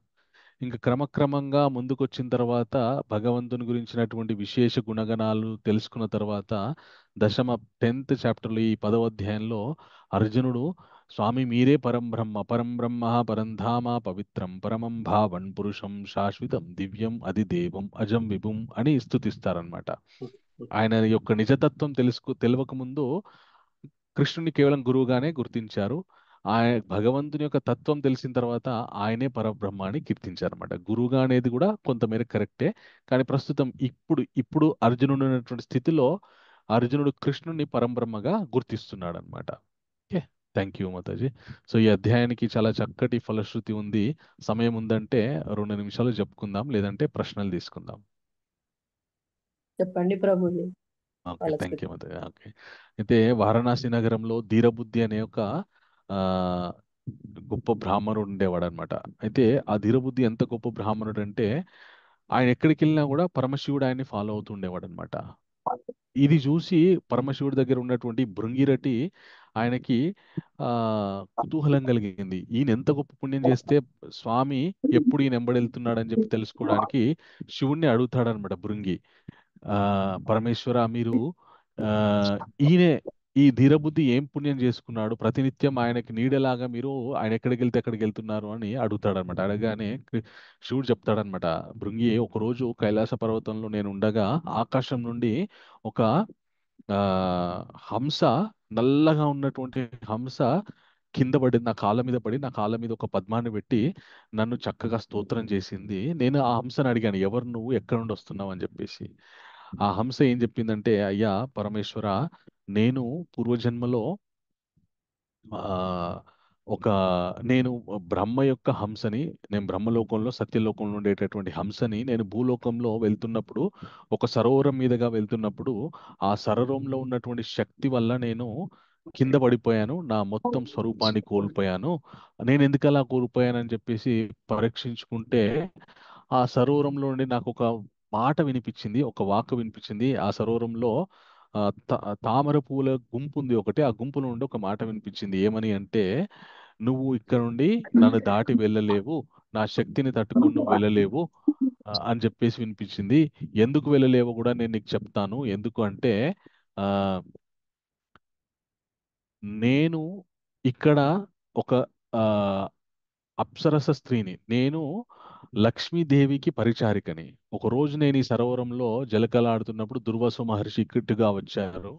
వచ్చినప్పుడు నేను ఆ, ఆయనని చూసి గౌరవించకుండా ఈ సరోవరంలో తామర పువ్వులాగా దాక్కున్నాను. అనగా అది చూసి ఆయన కోపగించి నన్ను అలాగే ఉండు, తామర పువ్వులాగే ఉండు అని చెప్పి శపించారు. 100 సంవత్సరాలు అలాగే ఉండమని శపించారు. ఆ నేను ఈ తామరకొలలో ఉన్నంత కాలం కూడా ప్రతినిత్యం కూడా నేను ఆ భగవద్గీతలోని దశమోధ్యాయాన్ని స్మరిస్తూ ఉంటాను. ఆ స్మరణ వల్ల నాకు విశేషమైనటువంటి శక్తి లభించింది. కాబట్టి నేను ఆ నన్ను ఈ ఈ సరోవరాన్ని దాటి ఎవరు వెళ్ళలేరు. అందు గురించనే నువ్వు సత్యలోకంలో ఉండే హంసవైనా కూడా నా శక్తికి కింద పడిపోయావు. నీ శరీర రంగు కూడా, వర్చస్సు కూడా మారిపోయింది. ఈ రోజుతో నా శాప విముక్తి కలిగిపోయింది. నేను మళ్ళీ ఉత్తమ లోకాలకు వెళ్ళిపోతున్నాను. నువ్వు కూడా ఈ దశమోధ్యాయాన్ని ఉపాసన చెయ్యి అని చెప్పి ఆ హంసకు కూడా దశమోధ్యాయము ఉపదేశం చేసిన తర్వాత, ఆ హంస ఆ ఉపదేశం పారాయణ చేసిన తర్వాత శివుడి దగ్గరికి వెళ్ళి శివుడి పాదాల మీద ఒక ఆ కమలాన్ని ఉంచడం జరుగుతుంది. ఉంచిన తర్వాత ఆ హంస మళ్ళీ మనుష్య జన్మ ఎత్తుతుంది. ఎత్తిన తర్వాత ప్రతిరోజు కూడా ఈ దశమోధ్యాయం పారాయణ చేస్తూ ఉంటాడనమాట. ఆ హంసే ఈ ధీరబుద్ధి అన్నమాట. ఈయన ప్రతిరోజు కూడా భగవద్గీతలోని దశమోధ్యాయం విభూతి యోగాన్ని పారాయణ చేస్తూ ఉంటాడు కాబట్టి పరమశివుడు ఈ ధీరబుద్ధిని అనుగ్రహించి, పూర్వజన్మలో చనిపోయేటప్పుడు శివుడిని యొక్క అనుగ్రహం పొందాడు కాబట్టి ప్రతినిత్యం కూడా ఈయనని కాపాడుతూ ఉంటాడన్నమాట శివుడు. అంత గొప్పది ఈ దశమోధ్యాయం అన్నమాట. ఈ దశమోధ్యాయం యొక్క పారాయణ వల్ల సమస్త దేవతా కృప కలుగుతుంది అనేటటువంటి విషయాన్ని సారాంశంగా చెప్తూ మనకి పద్మపురాణంలో ఈ ఫలశ్రుతిని శివుడు పార్వతీదేవికి చెప్పారనమాట. అది ఈ అధ్యాయం యొక్క ఫలశ్రుతి. ఓకే, హరే కృష్ణ. సో ఈ అధ్యాయానికి సంబంధించినటువంటి ఏమైనా ప్రశ్నలు ఉంటే అడగవచ్చు.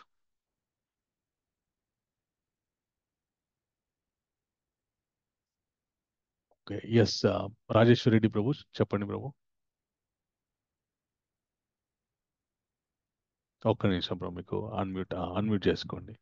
హరే కృష్ణ ప్రభుజీ. హరే కృష్ణ ప్రభు, ఈరోజు ఒక పేపర్ చదివాను ప్రభుజీ. అది మన చెప్పండి. కల్కి జయంతి అని చదివాను ప్రభుజీ ఈరోజు. ఓకే, కాల్కి ఇప్పుడు అవతరించారా, ఇంకా కలియుగం అయిన తర్వాత అవతరిస్తారా? ఇది కొద్దిగా డౌట్. సంశయం.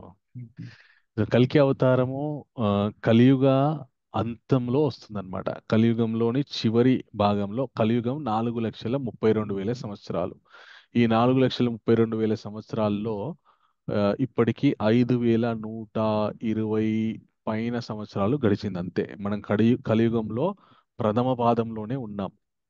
ఓకే, సో కలియుగ అంతంలో కల్కి అవతారం వస్తుంది. అప్పటికి ఇంకా కలియుగంలో ధర్మం మొత్తం నశించిపోయి ఇంకా అందరూ మనుషులు ఒకరినొకరు చంపుకునే స్థితికి తయారవుతారనమాట. అప్పుడు కలికి వచ్చి అందరినీ కూడా సంహరించి మళ్ళీ ఆ ధర్మాన్ని పునఃస్థాపన చేసి ఇంకా తర్వాత సత్యలోకం వస్తుంది అనమాట. అయితే ఇప్పుడు కలికి జయంతి, కలికి అని మనకి ఇప్పుడు ఒక అవతారం, నేనే కలికి అవతారం అని చెప్పి కొందరు ఉన్నారనమాట. అదంతా ఫేక్ కలికి అన్నమాట.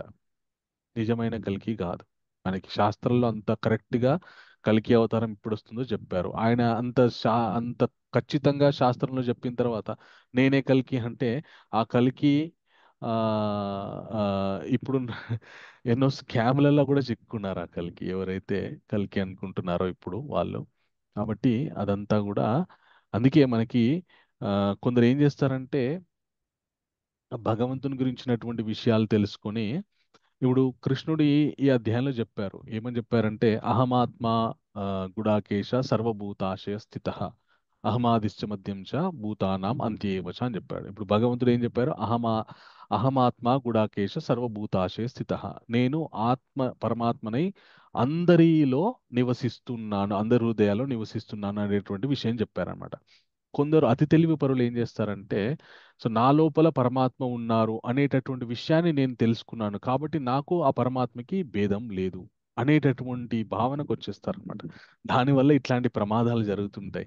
నేనే దేవుణ్ణి అని చెప్పేసి ఆ, వాళ్ళని వాళ్ళు ప్రొజెక్ట్ చేసుకోవడం వల్ల ఆ, సామాన్యమైనటువంటి మానవులు, సామాన్యమైనటువంటి మనుషులు ఏంటంటే ఇంత శాస్త్ర పరిజ్ఞానం ఉండదు కాబట్టి, అసలు శాస్త్రం వినాలనేటటువంటి ఆ, ఆసక్తి ఉండదు కాబట్టి శాస్త్ర పరిశీలన చేయరు, వినాలనే ఆసక్తి ఉండదు, చదవరు. కాబట్టి ఏదో మూడు నాలుగు మహిమలు చేయగానే వాళ్ళని నమ్మేస్తారు అనమాట. నమ్మేసి పాపం మోసపోతూ ఉంటారు. అందు గురించనే ఫస్ట్ ఆఫ్ ఆల్ మనకి సనాతన ధర్మంలో ఉన్నామంటే మన ధర్మంలో ఉన్నటువంటి గ్రంథాలని మనము ఎంతో కొంత చదవాలి, వినాలి. వింటే మనకి ఏది నిజము ఏది అబద్ధము అనేటటువంటి విషయం తెలుస్తుంది అనమాట. సో అది ప్రభు. సో ఇప్పుడున్నటువంటి అంటే ఇప్పుడున్నటువంటి కల్కి జయంతి, ఇప్పుడున్నటువంటి కల్కి అవతారం అయితే ఆ, అది ఒరిజినల్ కాదు. ఓకే. ఓకే, పురుషోత్తం ప్రభు మీకు ఉన్న ప్రశ్న ఏంటి? ఒక్క నిమిషం, అన్మ్యూట్ చేసుకోండి. గురూజీ, ఈ 10 ప్రభు. రోజుల క్లాస్ విన్న తర్వాత గీత పుస్తకం చూస్తున్నాను. చాలా తేలిగ్గా ఉంది అని అనిపిస్తుంది ఇప్పుడు చూసిన తర్వాత. చాలా సంతోషం. అదొకటండి. నెక్స్ట్, మానవుడు నిమిత్త మాత్రుడు. అవును. మరి ఆ నిమిత్త మాత్రుడిని అన్ని దేవుడే, కృష్ణుడే అన్ని చేయిస్తున్నాడు, మంచి పనులు కానీ చెడు పనులు కానీ చేయిస్తున్నాడు అని అనుకోవచ్చు. కరెక్ట్. ఎస్ ప్రభు. మానవుడు కంట్రోల్లో ఏమి లేవు. మన కంట్రోల్లో ఏమీ లేదు. మనము ఆ ఈ ప్రకృతిలో ఉన్నటువంటి త్రిగుణాలకి ఆ మనం ఇన్ఫ్లుయెన్స్ అయి మనము అన్ని కర్మలు చేస్తూ ఉంటాం అన్నమాట. అయితే నిన్న నేను చెప్పాను, మానవుడికి ఒక్క ఇది ఉంటుంది అనమాట, ఏంటంటే ఫ్రీ విల్. తన ఇష్టానుసారంగా చేసుకునేటటువంటి ఒక సౌలభ్యం ఉంటుందన్నమాట. ఇప్పుడు ఉదాహరణకి ఈ శరీరం ప్రకృతి నుండి వచ్చినటువంటిది, అలాగే ఈ శరీరంలో ఉన్నటువంటి ఆత్మ భగవంతుని దగ్గర నుండి వచ్చినటువంటి, సమస్తం భగవంతుని దగ్గర నుండే వచ్చినటువంటి. దీన్ని ఎలా ఉపయోగించుకోవాలనేటటువంటి ఫ్రీ విల్ మాత్రం నా బుద్ధికి భగవంతుడు ఇచ్చాడనమాట. మనుషుడికి. అదనమాట. ఓకే, ధన్యవాదాలు. వెల్కమ్. హరే కృష్ణ. శ్రీనాథ్ ప్రభు, మీకున్న ప్రశ్న ఏంటి? ఒక్క నిమిషం, అన్మ్యూట్ చేసుకోండి. హరే కృష్ణ ప్రభు. హరే కృష్ణ ప్రభు. మోసంలో నేను జూదముని అని ఇందాక మనం చదివాము కదా. అవును, అంటే దాని పరమార్థం ఏంటి? జూదం అంటే రాంగ్ కదా. వెరీ దాని గుడ్, మీనింగ్ కరెక్ట్. చెప్పగలరు? Okay, very good. సో భగవంతుడు దొంగలకే దొంగ అనమాట, మోసగాళ్ళకి మోసగాడు భగవంతుడు. ఓకే, ఆయన్ని ఎవరు మోసం చేయలేరు అనమాట. అయితే అది ఏ విధంగా అంటే ఆ ఇప్పుడు కలియుగంలో కూడా కొన్ని మోసపూరితమైనటువంటి విషయాలు ఉన్నాయి. ఓకే, సో ఆ మోసపూరితమైనటువంటి విషయాలకి ఎవరు లోనవుతుంటారంటే ఆ తొందరగా నేను ఏదో అయిపోవాలి అనేటటువంటి తామసిక గుణం ఎవరికైతే ఉందో అలాంటి వాళ్ళకి అట్రాక్ట్ అవుతుంటారనమాట. అలాంటి వాటికి అట్రాక్ట్ అవుతుంటారనమాట. సో అలాంటి వాటికి అట్రాక్ట్ అయిపోయి ఆ వాటి వల్ల ఇన్ఫ్లుయెన్స్ పొంది, వాటి వల్ల ప్రభావితమయ్యి ఆ, మళ్ళీ వాళ్ళు జీవితంలో అన్ని కోల్పోతారు, మళ్ళీ భగవంతుని తెలుసుకుంటారు. ఇది ఒకటి. ఇంకొకటి విషయం ఏంటి అంటే ఇప్పుడు మనకి ఆ మహాభారతంలో జూదం జరిగింది. ఓకే, జూదం జరిగింది కానీ జూదం వల్ల దుర్యోధనుడు నేను లాభపడ్డానని నేను అనుకుంటాడు కానీ అక్కడ చాలా లాభపడ్డది పాండవులు మాత్రమే. ఎలాగంటే వాళ్ళకి గొప్ప గొప్ప వనవాసంలో ఉన్నప్పుడు వాళ్ళకి గొప్ప గొప్ప మహర్షుల యొక్క సాంగత్యం దొరికింది. అలాగే గొప్ప గొప్ప అస్త్రాలు పొందేటటువంటి అవకాశం అర్జునుడికి దొరికింది. ఆ, అలాగే ఆ, అక్షయ పాత్ర దొరికింది వాళ్ళకి. ఆ, సో అలాగా మోసపోయింది. వాస్తవానికి దుర్యోధనాదులే మేము మోసం చేస్తున్నాం అనుకున్నారు కానీ మోసపోయింది వాళ్ళే, లాభపడ్డది పాండవులే. సో జూదం అనేటువంటిది నేనే అనేటువంటి విషయాన్ని ఏంటి అంటే మనకి భగవంతుడు చెప్పాడు కదా, దుఃఖాన్ని ఇచ్చేది కూడా నేనే అని చెప్పేసి. సో నువ్వు ఆ జూదం జోలికి వెళ్తే చివరికి దక్కేది దుఃఖం, అది ఇచ్చేది భగవంతుడే. అంతకంటే ముందే మనకి 5వ అధ్యాయంలో భగవంతుడు ఏం చెప్పాడు, నువ్వు ఏది చేస్తే దానికి ఫలితాన్ని నేను ఇస్తానన్నాడు. నువ్వు జూదం అనే ప్రక్రియ జోలికి వెళ్ళావు అనుకోండి, చివరికి దక్కే దుఃఖం కాబట్టి అది నా దగ్గరనే వస్తుంది. సో అప్రమత్తంగా ఉండు, అలాంటి వాటి జోలికి వెళ్ళకుండా మంచి వాటి జోలికి వెళ్ళు. సో అలాగా మనం అర్థం చేసుకోవాలన్నమాట. ఓకే శ్రీనాథ్ ప్రభు, మీ డౌట్ క్లియర్ అయిందా?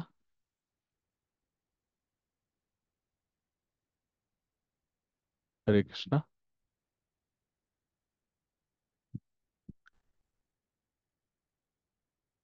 ఓకే. శ్రీనాథ్ ప్రభు, మీ డౌట్ క్లియర్ అయిందా? ఎస్ ప్రభు, క్లియర్ అయింది. Hare Krishna. Thank you. Clear Hare అయింది. కృష్ణ. హరే కృష్ణ. 108 అని పెట్టుకున్నారు. ప్రభు మీ పేరు? ఒక్క నిమిషం, అన్మ్యూట్ చేసుకోవడానికి ఆప్షన్ ఉంది. ఇప్పుడు అన్మ్యూట్ చేసుకొని చెప్పండి. 108.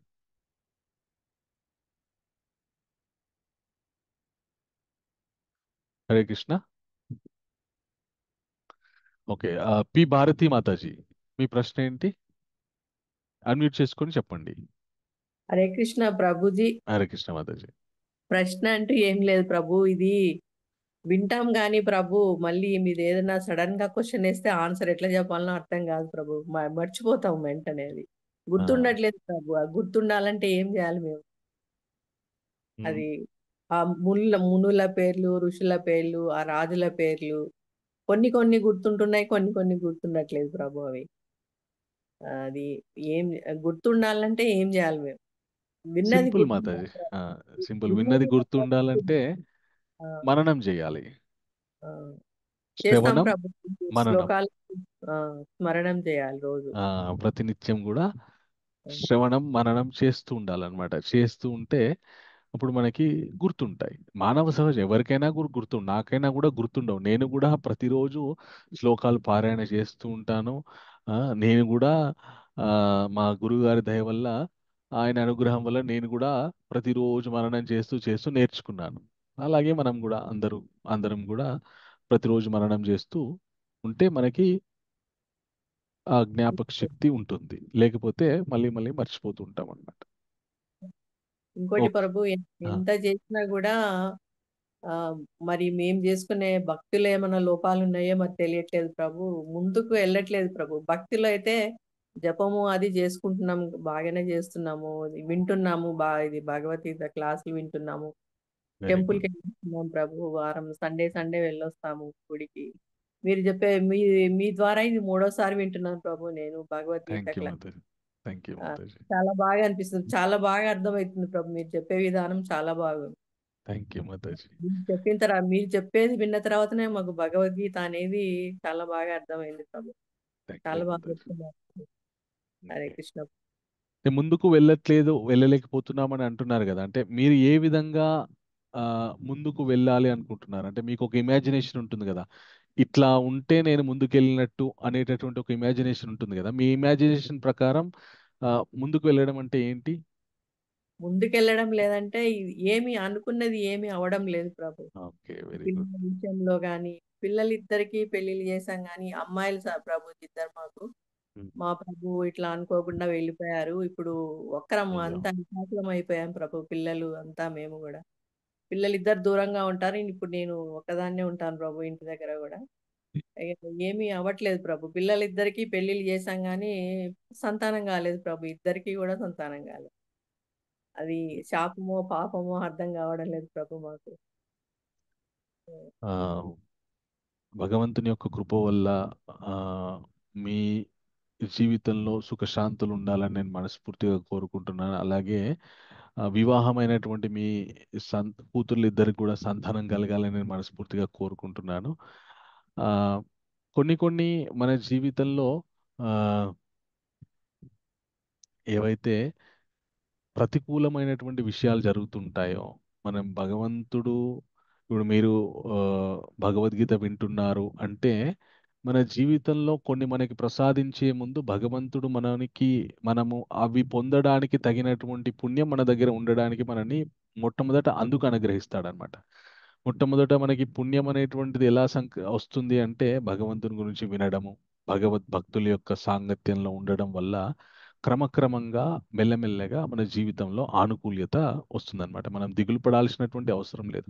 ఒకసారి భగవంతుని నమ్ముకున్నామంటే మన ఆధ్యాత్మిక జీవితంలో మనకి ఏవైతే అడ్డుగా ఉన్నాయో అవన్నీ కూడా క్రమక్రమంగా ఆయన తొలగిస్తారనమాట. నిన్న భగవంతుడు మనకి చక్కటి వాగ్దానం చేశారు కదా, అనన్యాశ్చింతయంతో మాం ఏ జనా పర్యుపాసతే తేషాం నిత్యాభియుక్తానాం యోగక్షేమం వహామ్యహం.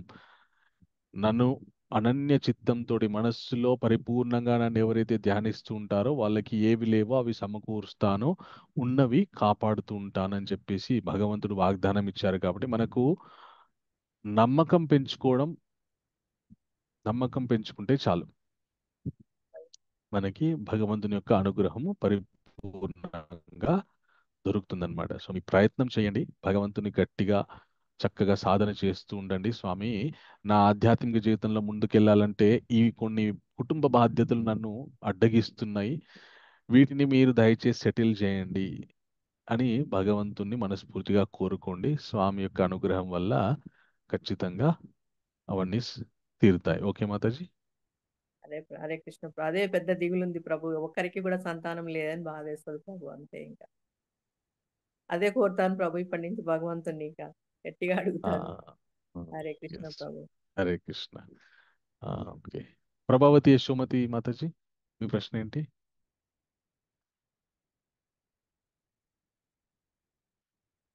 అన్మ్యూట్ చేసుకోండి.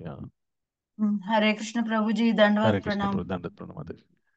చతుశ్లోకి గురించి, విభూతి యోగం గురించి బాగా, భగవంతుని విభూతుల గురించి బాగా వివరించి చెప్పినందుకు కృతజ్ఞతలు థ్యాంక్ యూ ప్రభుజీ. మాతాజీ. 10.20 అదే 26 ఉంది కదా, ఆ శ్లోకం అది సిద్ధ పురుషులలో కపిలుడిని అని అన్నారు కదా, అది కొంచెం వివరిస్తారా ప్లీజ్? Okay, sure Mataji. మనకి భగవంతుడు మనకి సామాన్యంగా మనకి మామూలుగా తెలిసినటువంటి అవతారాలు కేవలం దశావతారాలు మాత్రమే. ఓకే, సో అందరికీ ఆ దశావతారాల గురించి తెలుసు. అయితే ఈ దశావతారాలు కాకుండా స్వామి ఇంకా ఎన్నో అవధూత మహర్షిల అవతారాలు ఎన్నో స్వీకరించారనమాట. అలాగా స్వీకరించినటువంటి ఒకానొక అవతారమే ఆ కపిల భగవానుడు అనమాట. కర్దమ ప్రజాపతి, దేవహూతి అని ఇద్దరు ఉన్నారనమాట. ఒక ప్రజాపతి బ్రహ్మదేవుడు ప్రజలను ఉత్పత్తి చేయడానికి 10 మంది ప్రజాపతులను సృష్టించారు. వాళ్ళలో ఒకరైనటువంటి ప్రజాపతి కర్దమ ప్రజాపతి. ఆయన గొప్ప ఆ, శ్రీహరి భక్తుడు అనమాట. ఆయన ఎంతో సాధన చేసి గృహస్థాశ్రమంలోకి ప్రవేశించాడు. ప్రవేశించిన తర్వాత ఆయనకి గృహస్థాశ్రమంలో ప్రవేశించాలని ఇష్టం లేదు, కానీ బ్రహ్మ యొక్క ఆజ్ఞ ఉంది, సంతానోత్పత్తి చెయ్యాలి. కాబట్టి ఆయన గృహస్థాశ్రమంలోకి 10,000 సంవత్సరాలు తపస్సు చేస్తాడనమాట. ఆయన గృహస్థాశ్రమంలో నేను పడిపోకుండా ఉండాలి, చక్కటి గుణవతి, అలాగే నా ఆధ్యాత్మిక జీవితానికి తోడ్పడేటటువంటి భాగస్వామి రావాలని చెప్పి ఆయన 10,000 సంవత్సరాలు భగవంతునికి తపస్సు చేస్తాడు. అలా తపస్సు చేసిన తర్వాత ఆయనకి దేవహూతి అనే ఆవిడతోటి వివాహం అవుతుంది. వివాహం అయిన తర్వాత వాళ్ళకి చాలా మంది చాలా సంవత్సరాలు తన యొక్క జీవిత భాగస్వామి అడిగిన విధంగా ఆవిడ్ని సుఖపెడుతూ ఈయన చాలా భోగభాగ్యాలన్నీ కూడా ఆమెకు సమకూరుస్తాడు. చాలా కాలం తర్వాత ఆయన వాళ్ళ భార్యని దగ్గర అనుమతి తీసుకుంటాడనమాట. ఏమని అంటే, చాలా ఇంకా సంసార జీవితంలో సుఖపడ్డావుగా, చాలా ఇక్కడితో చాలా ఇంకా కావాలా, ఆ, నువ్వు అనుమతిస్తే నేను మళ్ళీ నా వనప్రస్థాశ్రమానికి వెళ్ళిపోతాను, ఇంకా పూర్తిగా నా జీవితాన్ని భగవంతుని సేవలో గడపడానికి వినియోగిస్తానని చెప్పి వాళ్ళ భార్యను అడుగుతాడు అనమాట. అడగగానే ఆవిడేమంటుందంటే, అయ్యా, మీరు నేను కలిసే ఉన్నాము, ఇన్ని భోగభాగ్యాలు అనుభవించాము. మీకు మీరు అనుభవిస్తున్నారని నేను అనుకున్నా కానీ మీరు కేవలం సాక్షిగా వాటిని చూస్తున్నారు తప్ప మీరు వాటిని ఆ, నాకు అనుభవిస్తున్నట్టు అనిపించింది, కానీ మీ లోపల మీరు సాక్షిగా వాటిని చూస్తున్నారు. కానీ నేను మీ అంత జ్ఞానిని అవ్వలేకపోయాను. కాబట్టి నాకు ఆ, మీరు దయచేసి మీరు వెళ్తా అంటే నాకు ఒక సంతానాన్ని ప్రసాదించి వెళ్ళండి, నాకు ఒక మగ సంతానాన్ని ప్రసాదించి మీరు వెళ్ళండి అని చెప్పగానే ఆయన యొక్క కృప వల్ల ఆవిడకి భగవంతుడే కపిలుడిగా ఆవిడకి జన్మిస్తాడనమాట. జన్మించిన తర్వాత జ- ఆ, చెప్తాడనమాట, ఈ నీకు పుట్టబోయే సంతానం ఏదైతే ఎవరైతే ఉన్నారో ఆయన సాక్షాత్ శ్రీహరి స్వరూపమే, నీకు జ్ఞాన వైరాగ్యాల్ని ప్రసాదిస్తాడని చెప్పి చెప్తాడనమాట. చెప్పి ఆయన వెళ్ళిపోతారు. వెళ్ళిపోయిన తర్వాత ఆవిడకి దేవహూతికి కపిలుడి సంతానంగా జన్మిస్తాడు. ఆ భగవంతుడే ఆవిడ సంతానంగా జన్మిస్తాడు. ఆయనకి కపిలుడు అని నామకరణం చేయడం జరుగుతుంది. ఆయన సాంఖ్యయోగాన్ని బోధిస్తాడనమాట దేవహూతికి. భాగవతంలో వస్తుందన్నమాట.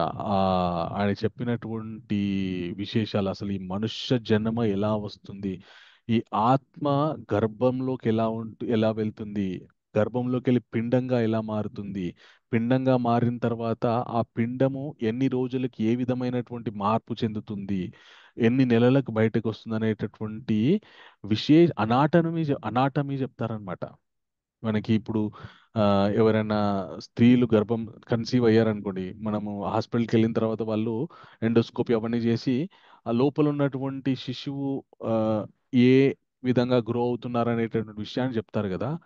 ఆ విషయాలు ఏవైతే ఉన్నాయో భాగవతంలో కపిలుడు ఇలాగా ఉంటుందమ్మా ఆత్మ యొక్క ప్రయాణము అని చెప్పే క్రమంలో ఆ అండము ఎలా ఉద్భవిస్తుంది, ఎలా మార్పులు చెందుతుంది, ఎన్ని రోజులకి చేతులు వస్తాయి, ఎన్ని రోజులకు కళ్ళు వస్తాయి, ఎన్ని రోజులకు కాళ్ళు వస్తాయి అనేటటువంటి డీటెయిల్డ్ అనాటమీ క్లాస్ చెప్తాడు అనమాట వాళ్ళ అమ్మకి. చెప్పిన తర్వాత ఆవిడకి ఈ భౌతిక ప్రపంచం మీద ఆ మొత్తం ఆ త్యజించాలనేటటువంటి కోరిక పుడుతుందన్నమాట.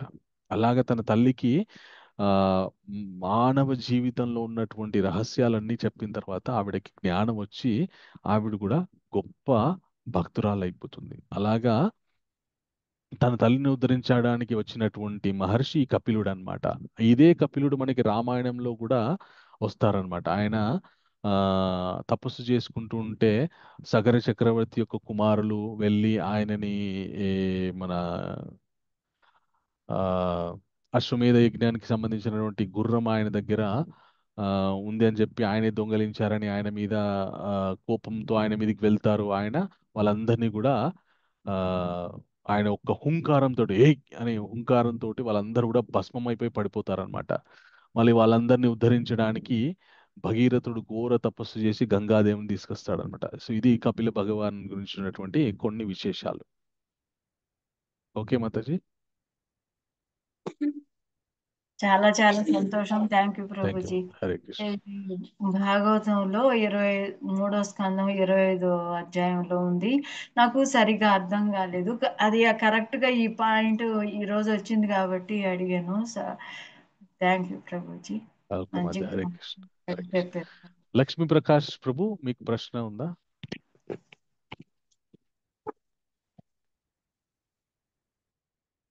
ఓకే, అన్మ్యూట్ చేసుకోండి. మీకు ఏమైనా ప్రశ్న ఉందా? హరే కృష్ణ ప్రభుజీ, దండవత్ హరే ప్రణామం. కృష్ణ ప్రభు, దండత్ ప్రణామం. ఏం లేదు ప్రభుజీ, చిన్న డౌట్. ఇప్పుడు బోనాలు అయినాయి కదా ఇప్పుడే ఉన్న హైదరాబాద్ లో. ఇప్పుడు ఎస్ రంగం అని చేస్తారు, అది ఎంతవరకు నమ్మవచ్చు ప్రభుజీ? ఓకే. అమ్మవారు నిండుతుంది, అమ్మవారే చెప్తారని అంటారు, యా, అది ఎంతవరకు వాస్తవం? అయితే అంటే కొందరు ఆ, దేవుడు మాకు పూనాడు కాబట్టి ఏ, దేవుడు మా చేత పలికిస్తున్నాడని చెప్తారనమాట. అయితే దాన్ని మనం ఏ విధంగా అర్థం చేసుకోవాలంటే, అది ఒకానొక దాని మీద ఆ, అసలు మనుషులకి దేవుడు పూనడం అనేటువంటిది మనకి శాస్త్రాలు ఎక్కడ చెప్పలేదు. ఓకే. కొన్నిసార్లు ఏం జరుగుతుందంటే మనకి మూడు రకాలైనటువంటి ఆ, శరీరాలు ఉంటాయి. ఒకటి బయటికి కనిపించేటటువంటి శరీరం, స్థూల శరీరం అంటారు. ఇంకొకటి మన ఆలోచన విధానాన్ని, అలాగే మనం పడుకున్న తర్వాత మేల్కొని మొత్తం కళల ద్వారా అక్కడిక్కడ ఎక్కడెక్కడో తిరుగుతుంటుంది కదా, దాన్ని స్థూల శరీరం మన సూక్ష్మ శరీరం అంటారనమాట. ఇంకొకటి మన ఆత్మ కారణ శరీరం అంటారనమాట. అయితే ఈ సబ్ కాన్షియస్ దాన్నే మన శరీరం లోపల ఉండేటటువంటి ఆ సూక్ష్మ శరీరం ఏదైతే ఉందో ఆ శరీరానికి చాలా ప్రజ్ఞ ఉంటుంది ఒక్కొక్కసారి. ఓకే, సో కొందరికి ఆ సబ్ కాన్షియస్ మైండ్ బయటకు వచ్చి కొన్ని విషయాలు చెప్తూ ఉంటారనమాట. ఓకే, సో ఉదాహరణకి రంగం అనేటటువంటి కార్యక్రమంలో చెప్పేటటువంటి భవిష్యవాణి ఏదైతే ఉందో అదే భవిష్యవాణి ఏదైతే ఉందో మనకి ప్రతి సంవత్సరం మనం ఉగాది కార్యక్రమం జరుపుకుంటాం.